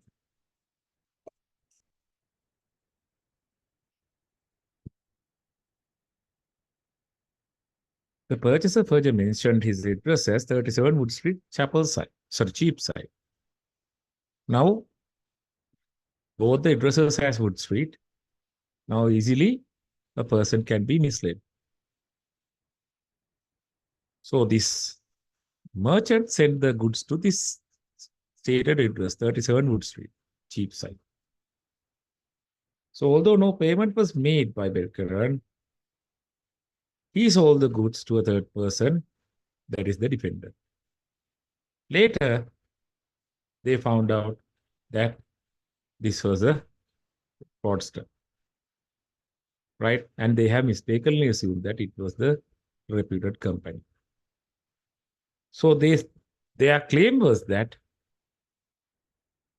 there was no real intention to contract with this man, but their intention was to contract with the company. Now, these people have not met personally. It was a order placed by writing, which has been accepted by writing, and ultimately the contract was made in writing without meeting the people in person. So therefore, they claim that the new owners of the people who purchased these goods did not have the title because of this mistaken identity. And they sued the people who were with the goods for conversion. The court said as the claimant did not intended to sell the handkerchiefs to this man, but to the company, there was no consent of the claimant to the contract with the former. That means with the man, Belker. Accordingly, as no contract was concluded between the claimant and the Belkern, so as to constitute a valid transfer of title, which the latter could rightfully convey to the defendants, the title remained with the claimant. That means title remained with the original owners. Therefore, the rogue did not had any title to be transferred. Right? So these people were in the possession of these goods without the proper title, so that they had to return the goods. So remember, under the mistake, the only exception is a face-to-face contract. Unilateral identity, mistake in unilateral identity in a face-to-face contract the contract is voidable. But on the other, all the circumstances, the contract is void at the outset itself.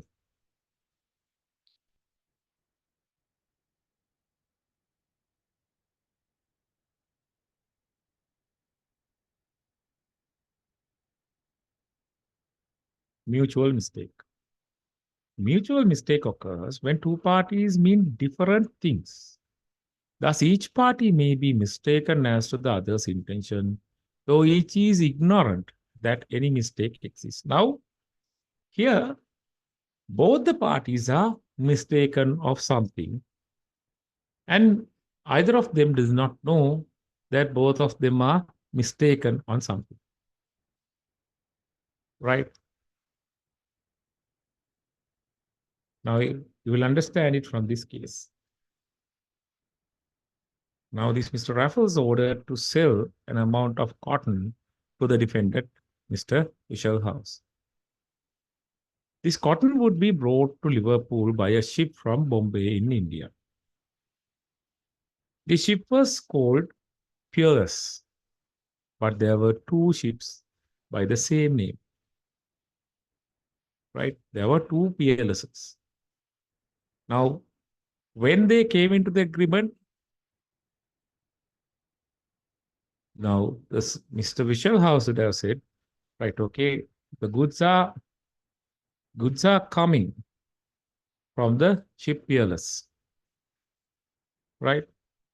Now, Mr. Raffles knows the Peerless, so he thinks that it is from the Peerless that he knows which it is coming. Right, both the parties were thinking about a different Peerless ship when they agreed to make the sale. Now, there are two ships. The matter is, one ship is leaving Bombay in October. That was the ship that was the purchaser Mr. Raffles was referring to, right? Not, sorry, Mr. Vishal House was referring to the person who is buying the goods, right? So when he thinks about it, he would have thought, right, okay, October, November, December. So by December, I will get the cotton. So for the season, I will use this cotton. But Mr. Raffles was referring to a ship which is leaving Bombay in December. 2 months later to the ship that is referred by Mr. House. Now, they have not discussed about the particulars of the ships or the dates of the ship being leaving Bombay. So both of them were mistaken about the ship from which the goods are being shipped from. When the cotton arrived in Liverpool, Mr. House refused to pay, as in his mind it was months late. So he would have expected it to be delivered by December, but of course it has been shipped in December, so that it would have been received around March or something. Right, those days, remember 1864, it took a lot of time, right, 2-3 months to sea travel. So according to his mind, it was months late. It was held. The contract between the parties was not enforceable. When the contract was being discussed, there was ambiguity in the PLSs, that means the ships. And what ship was being referred to, as well as no agreement on the terms on the sale. There had been no consensus at idiom for meeting of minds between the parties to form a binding contract.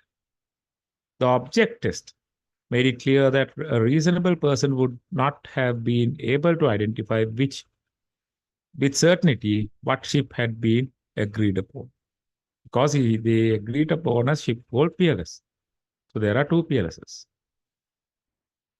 Right now, this is like, now when you have, we'll say, now you have people with the same name, sometimes with the same uh, surname, even we'll say a common name like Nuan. So there are two Nuan de Silvas in the office, right? Now, boss tells uh, his assistant to send Nuan De Silva to do something. And that assistant goes to one of the Nuan De Silvas and tells him to go and do something, do that thing that was ordered by the boss. Now, here, the boss is referring to one Nuan De Silva, and the assistant is going and informing it to another Nuan De Silva. This is something like that. They were thinking about someone else. They were thinking about some other ship among them. Both of them were mistaken with regard to the ship. So therefore, the contract, right? Contract was voided, right? Therefore, the contract was void for the mutual mistake. Common mistake. This occurs where both parties make the same mistake with each knowing and expressly accepting the intention of the other, but each is mistaken about some underlying fundamental. If the subject matter of the contract is not in existence at the point of making the contract is void. Now, here, the intentions are very much clear, right? But there will be a mistake about a fundamental fact of the matter, right? Which is common to both of them. If the subject matter of the contract is not in existence, now, if you think of this case, a man and a woman made a separation agreement, believing that they were married. Now, these people has got married and they want to separate. So they made a separation agreement. Now, according to them, they are married. There is a marriage. But to see, this man was previously married and wife would have left him. And somehow or other, he has not got to know that this woman was dead. So when his previous wife was dead, he doesn't need to get a divorce because his marriage is nullified. Thereafter, there's no marriage. Therefore, he can marry again. So, thinking that his wife was dead, he married this woman. Right? Now, in actual fact, actual terms, the woman was alive. Therefore, the marriage of this man, first marriage of this man, was in subsistence. Right? But both the parties, this man and the second wife, were, were thinking that the first wife is dead. Right? Now, remember, when there's a subsisting marriage, the second marriage is null, well, invalid. You cannot marry a person again in Sri Lanka as well as UK. Right? So, therefore, technically, this man's marriage with the second wife was not valid. There's no marriage between them. Right? However, they have come into a separation agreement thinking that they are married. So the court said that the separation agreement was void for this mistake. It was a common mistake because the marriage, which was the basis of the agreement, was void. There was no marriage at all. So therefore, if you don't have a marriage, how can you have a separation agreement? There's no need for a separation agreement because you are not married at all. So the subject matter, a fundamental factor lying in the contract was mistaken by both the parties without the knowledge, right? But here it is a common mistake. Now, previous was a mutual mistake where the parties was mistaken in different ways, in a different manner. Here, both the parties had the common mistake. Both of them thought that the first wife was dead, right? So therefore, they thought that they are married, and therefore they came into the separation agreement. But to see, the first marriage was not dissolved because the first wife was living. Therefore, the fundamental underlying factor is the marriage for the separator agreement that they entered into. Since the marriage is not there, the separation agreement was void at the outset. Now, further, another example.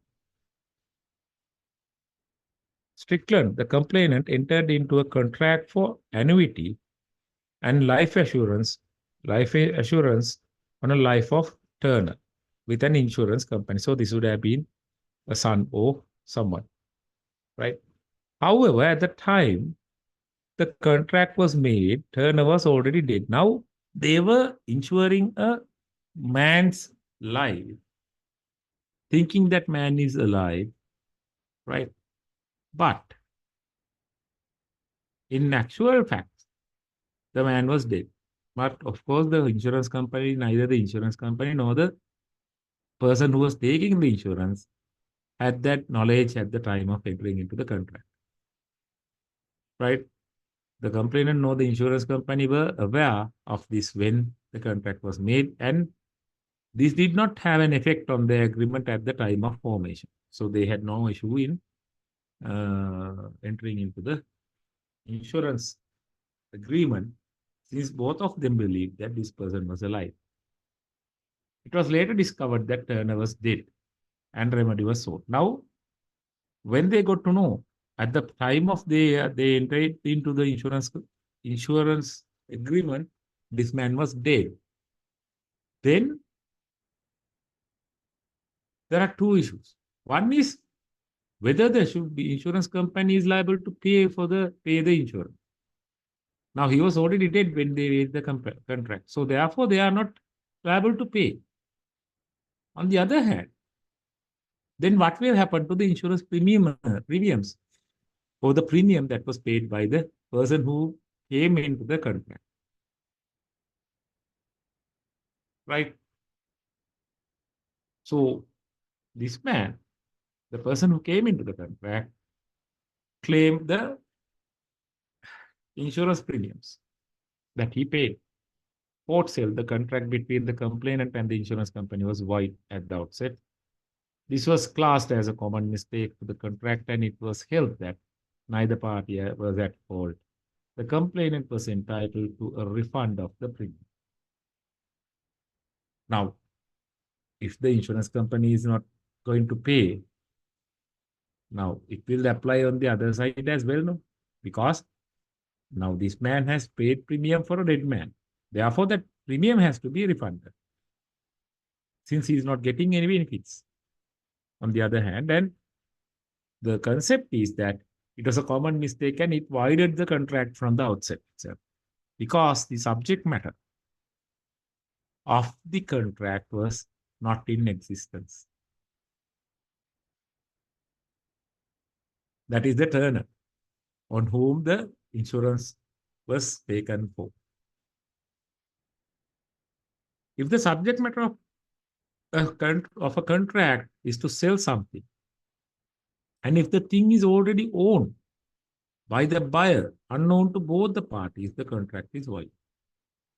Now, this is a very simple fact, right? Now, think about the stolen good,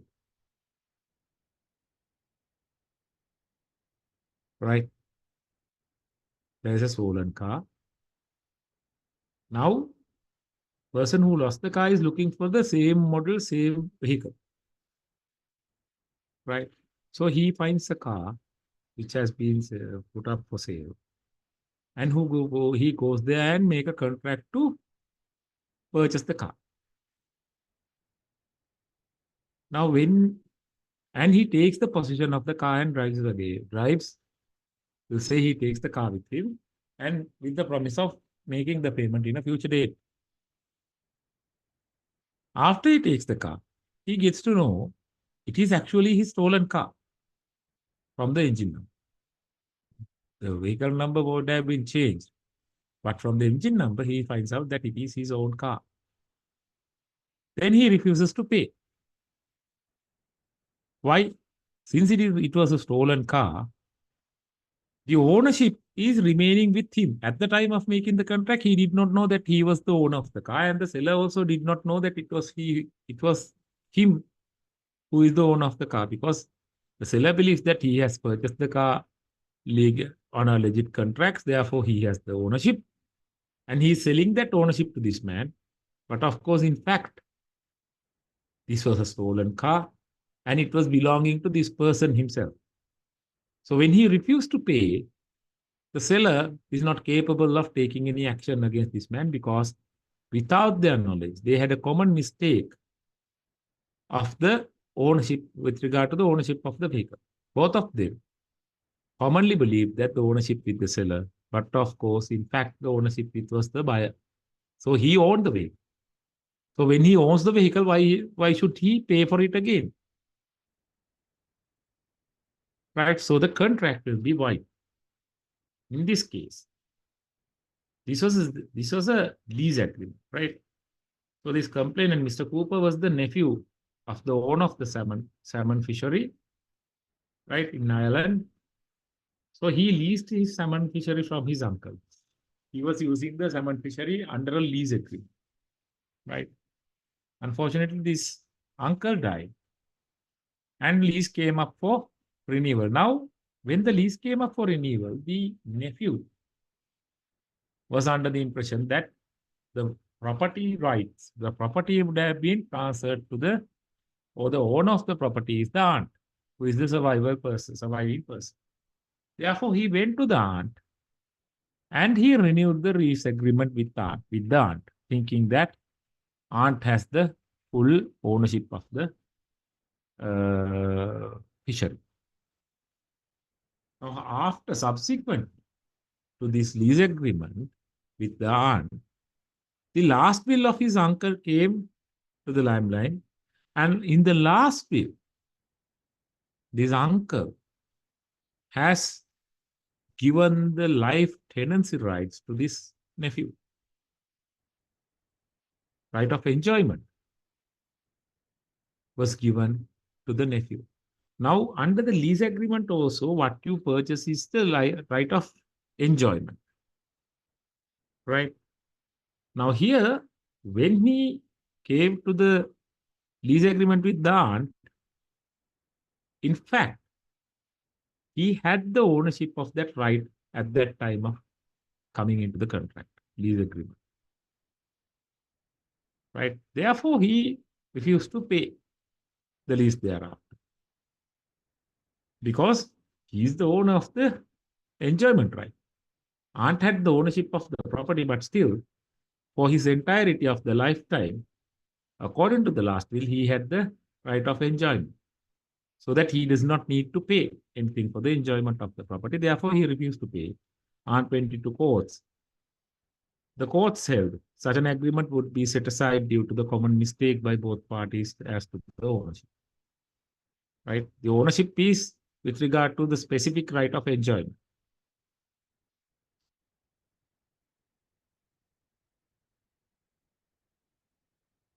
Then we come to duress.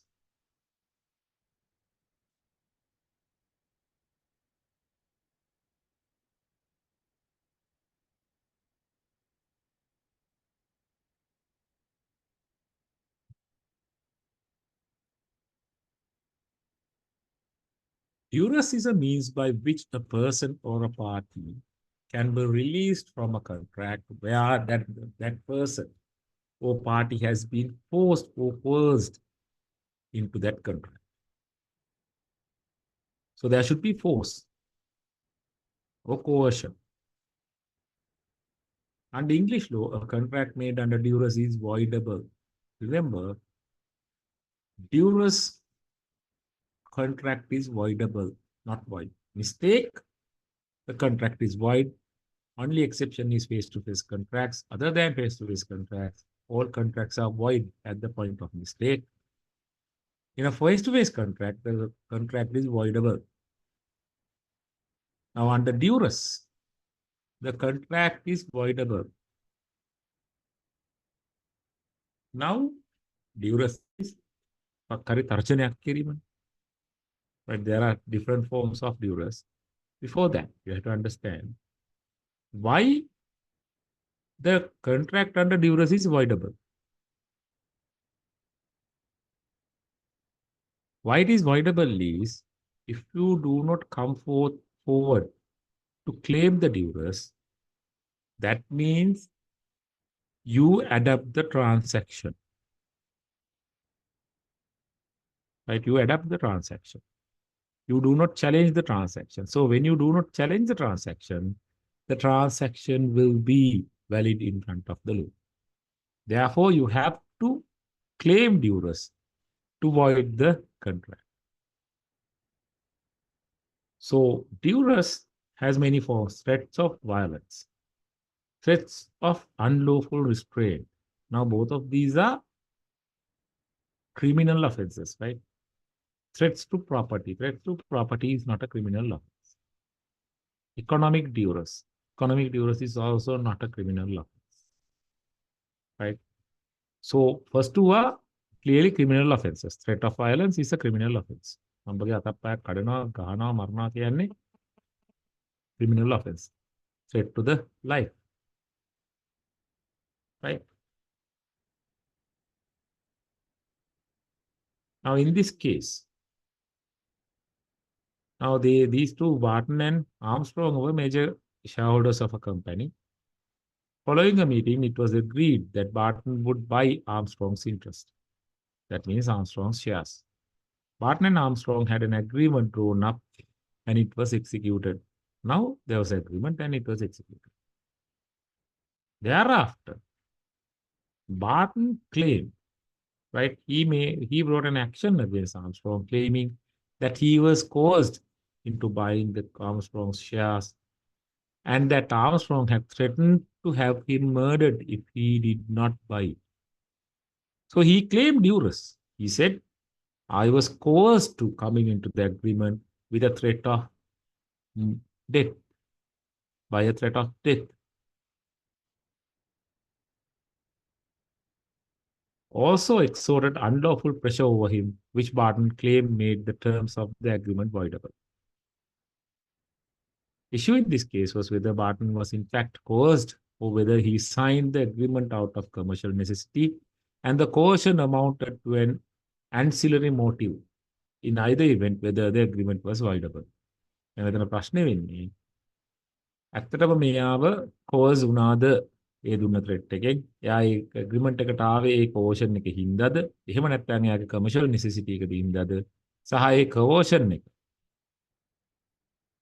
මොකක් හරි ඇන්සිලරි motive එකකට amount වෙනවා සහ මොනවා වුණත් agreement එක voidable the whether the agreement is voidable. Court said plea of duress should stand even if the death threat was not the only reason for entering into the contract, and hence the contract was voidable. Now, court said this threat to the life, right, threat of violence, simply will void the contract. The contract can be voided, right, by such a threat. Now, whether he entered into the agreement by coercion of the threat was immaterial. If there was a threat which will have a part in the contract, right, it might not be the only reason for him to come into the contract, but of course, if there's a threat of violence, the contract will be voidable. So as soon as the person claims the duress under the threat of violence, the contract will be set aside. Threat of unlawful restraint. A private mental asylum patient, Angoda Wage, threatened into signing away all the property, right?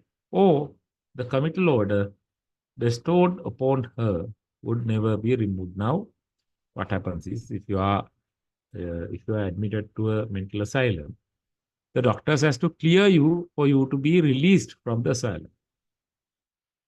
Now, this woman, right?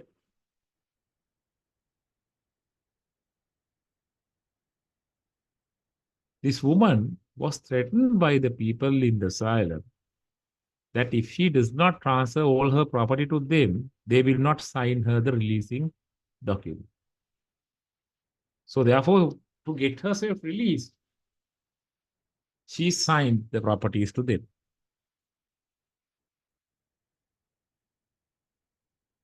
And the courts held that the contract was void due to these threats. Right. So remember, duress is a voidable under any contract under duress is voidable. You have to claim it. If you claim it, the contract will be voided by the courts.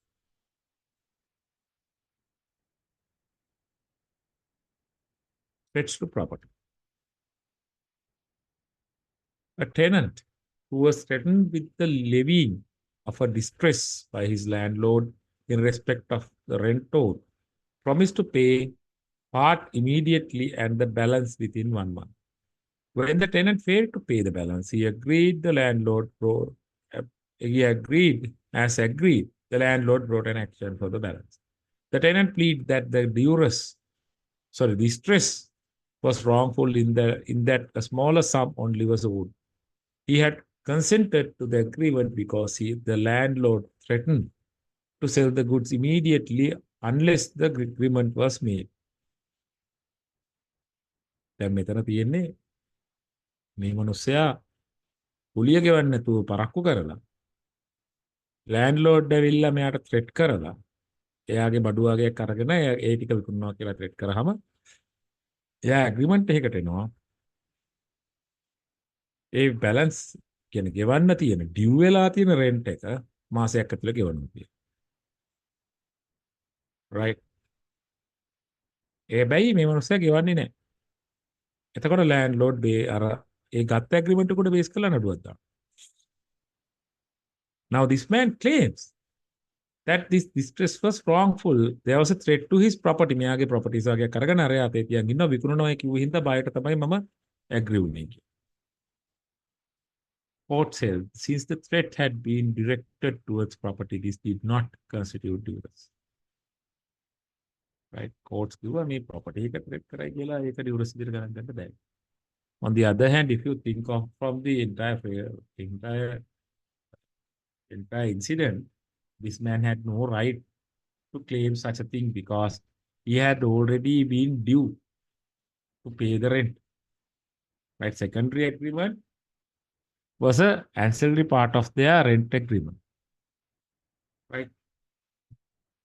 In a way. On the other hand, the court said that this property to the property will not constitute duress. But in this case, the judge name was Kerr. He said, if I should be compelled to sign a lease or some other contract for a nominal but legally sufficient consideration. Now here he is talking about legally sufficient consideration, right? So therefore it should not be adequate, but of course sufficient consideration would be enough. Under an imminent threat of having my house burned down or a valuable picture slashed through without any threat of physical violence to anyone, I do not think that the law would uphold the agreement. Now, it's not a general rule. Right? Threat is for either a sentimental thing or a thing like a house. House is very valuable to a person. Right? If someone says, I'm going to burn down my house, the court said the courts might not dismiss the case based on the general rule where the proper threat to the property will not amount to duress. So what he said was the true question is ultimately whether or not the agreement in question is to be regarded as having been concluded voluntarily. So he said it will depend on the voluntariness. That means if there's a threat to a high value thing or a property or a thing that has a sentimental value, with the sentimental value part is something that I am adding, right? Because sentimental value is immense, right? You cannot replace anything which is destroyed which had a sentimental value. Simply, if you think about antiquities, right, antiquities fetch high values.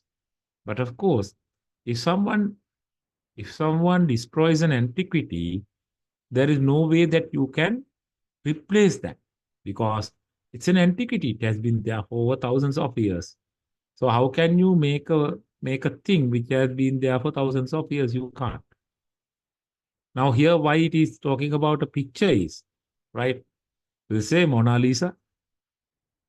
If someone destroys Mona Lisa, can you replace that? No. The historical value of the painting is gone. You can have duplicates. Why duplicates are not sold at that my millions of trillions of prices? Because it doesn't have the required value. It's a sentimental value. Historical value is sentimental. Therefore, serious threats that constitute burning of a house or damaging an expensive painting should be considered as duress. And duress also covered property in the most serious circumstances. So if it is a serious circumstance, only the property threat to a property would be considered to be a duress. And if it is considered to be a duress, the contract will be a voidable contract. Then economic duress.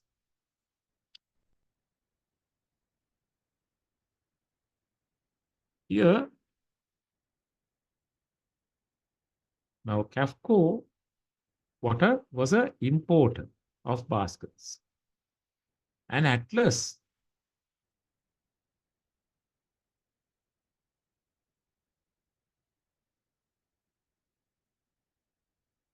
was a huge retailer,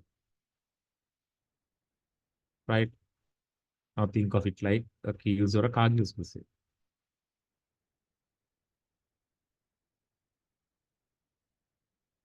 Now, Kafko is a small time importer. Now,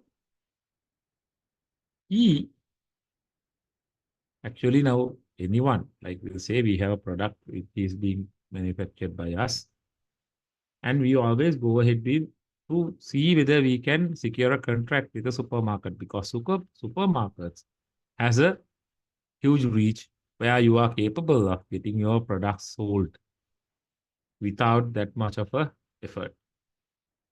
Now, when they enter into the contract, after they enter into the contract, this uh, retail store, Atlas, try to negotiate a further term in the contract for a minimum order of 450 pounds. Now, why it is the matter with a minimum order is when there's such a term, every and each time when there's an order being placed, they have to honor this minimum order value. So what will happen is now if these goods are sold quickly and if they place another order in a very small period, the seller is not capable of fulfilling that order partially because they have to fulfill the minimum order level. Now, to do that, of course, they have to over manufacture. If they are a manufacturing plant, if they are now here, it was an importer. So they should have a sufficient, they should maintain a sufficient uh, stock to always fulfill the minimum order value. So that will tie up their equity and capital, sometimes the working capital,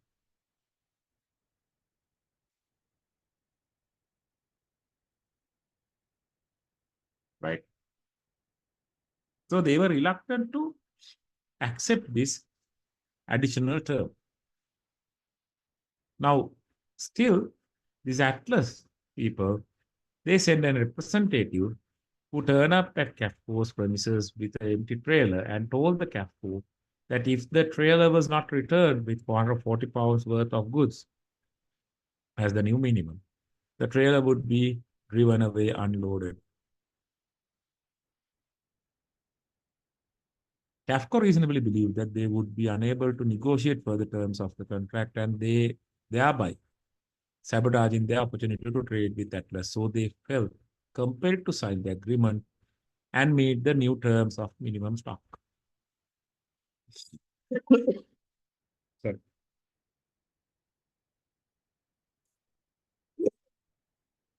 The agreement continued until Kafka sent them money on account and later stating they had signed the contract under duress. Atlas sued for the money on account.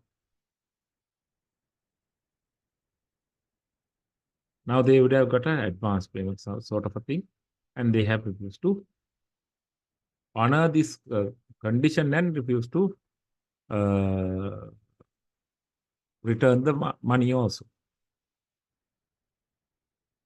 The courts held Kafka were found to have signed the agreement under economic duress as they felt that in the circumstances they had no alternative but to sign the varied contract. Kafka had not approved the new terms of the agreement as they had previously rejected the proposed variation, and further, there was no consideration for the new agreement as the variation placed Kafka in a less favorable position financially. Thus, the non-payment of the money of the account resulted from the duress. So therefore, this contract was set aside. So the economic duress was accepted, right, by the courts by that case. Now, in this case, a trade union action. Trade union officials threatened to induce a crew of a ship to break their contracts of employment and to prevent the ship from leaving. Now there's a ship to leave the ports with a huge consignment, and if it is stopped, there will be a huge financial loss to the company. Now, due to these threats, they came into an agreement, and afterwards they refused to fulfill the agreement. And the union would have gone to the courts. So it was held in view of the catastrophic financial consequences which the ship owners would suffer if these threats were carried out. It was considered that they constituted economic duress, vitiating the ship's owners' consent to an agreement to make certain payments to the union. So the agreement was to make some payments to the union. When they refused, they went to the courts, and courts upheld that the threat made by the union was a economic duress which was sufficient to void the contract.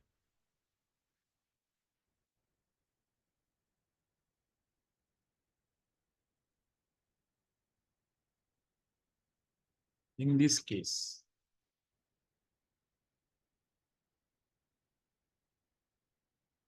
now this is the same case that we talked about in the previous occasion also, right? Judge Kerr. In a contractual situation, commercial pressure is not enough to prove economic duress, right? Mere commercial pressure would not be enough to prove economic duress.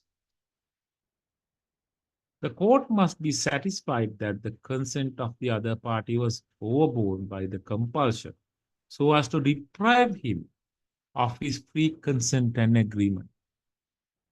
So the judge says the courts must be satisfied that the consent was affected by the said commercial pressure. This would depend on the facts of each case. He considered that two questions had to be asked before the test would be satisfied. Number one, did the victim protest at the time of the demand? Now, in the Kafka matter, they have protested. They have said no. Number two, did the victim regard the transaction as closed, or did he intended to repudiate the new agreement? Now, as soon as the victim goes to courts, the second question will be answered affirmatively, because he had an intention to repudiate the contract. That is why he has come to the courts. So they have to protest. They have to show their disagreement at the initial stage, and thereafter they have to take action. Simply put, those are the two requirements.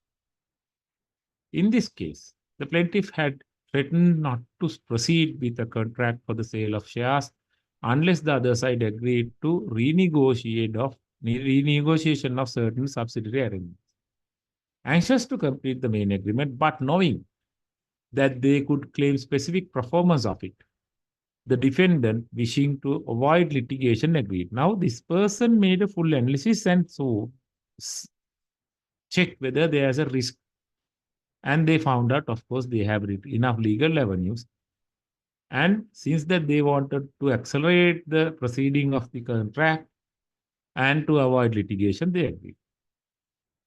When the plaintiff later tried to enforce these agreements, the defendant claimed that they had been extracted by duress and were therefore voidable. It was held the plaintiff was entitled to succeed on the facts. The defendant considered the matter thoroughly, chose to avoid litigation, and formed the opinion that there was no risk in the subsidiary arrangements. That's why now, that is why it is said that they considered and they found that they can claim specific performance, so that there was a safe path to them. They are that, so there, because of that only, they agreed. In short, there was commercial pressure, but no coercion. There was no duress. In this case, Lords Common agreed with the observations of the Judge Kerr in the previous case that in the contractual situation, commercial pressure is not enough. It was stated that in determining whether there was a coercion of will such that there was no true consent, it is material to inquire. Now, he introduced 3 questions. Whether the position alleged to have been coerced did or did not protest. Now, the first question is the same. Whether they have protested or whether they have shown their disagreement to go ahead with the new conditions or the contract terms. Whether at the time he was allegedly coerced into making the contract, he did or did not have an alternative course open to him, such as an adequate legal remedy. මේ කෝෂන් එක කරන වෙලාවේ එයාට මොන හරි legal remedy එකක් තිබ්බද? එයාට safe net එකක් තිබ්බද? Safety net එකක් තිබ්බද? Whether he was satisfied that he is in safe hands. Right? If he is safe hands, that means his free will, the consent, we have no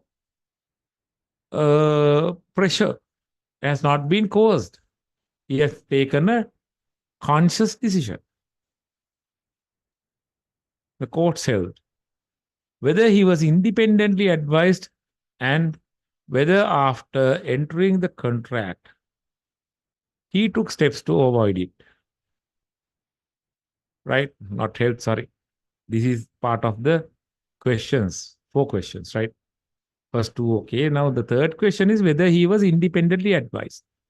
So whether he has sought further advice from an independent party to console himself. Whether after entering to the contract he took steps to avoid. Now, in this case, right? In this case, these people never, first of all, they did not show their disagreement at the first place. Secondly, they were taking this stance as a defense to a claim made by the other party. Right? They are taking this stance as a defense. So therefore, it was not their move to take action. So that means even after entering into the contract, they did not take any steps to avoid it.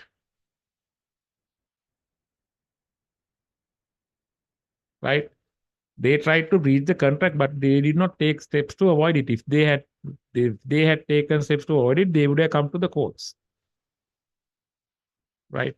All these matters are relevant in determining whether he acted voluntarily or not. So here, In this case, these parties has come into the contract voluntarily because they have analyzed it, they have taken outside opinions, and they have made them convinced that this contract has no risk involved. Therefore, they have come into the contract. Therefore, their volunteerness has not been affected from the commercial pressure uh, put upon them. When considering above case, it should be understood that duress as a fact of creating voidability of a contract depends on the circumstances and the facts of the case, and the main factor being the volunteerness of the party that had entered into the contract based on pressure by the other part. So, with regard to the duress, right? Any form of duress, all the forms of duress, economic duress, then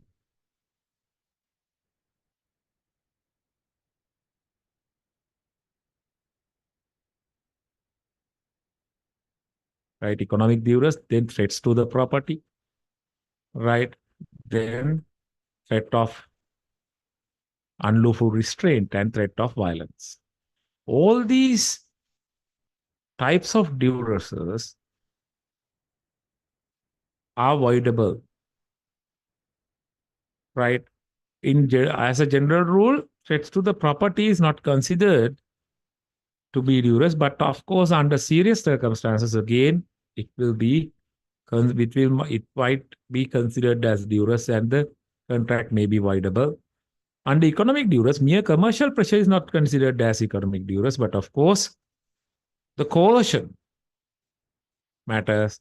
The common ingredient under duress being the volunteerness of the person. If the volunteerness of the person has been affected by these threats, by these duress, then the contract will be considered to be voidable.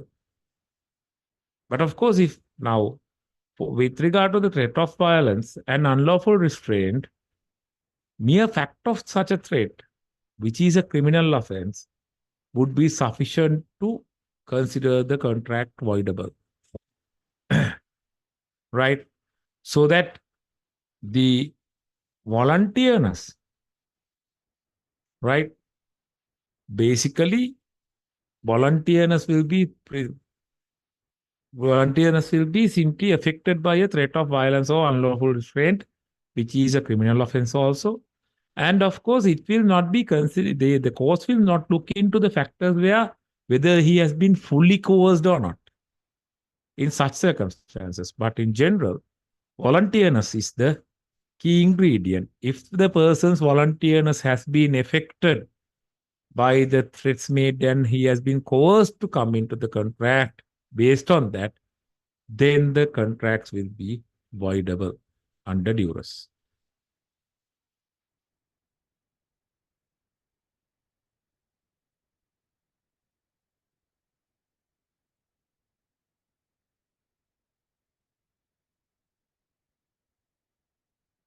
So the key essence that will be looked at in a claim of duress is the volunteerness of the party who has come into the agreement or the contract.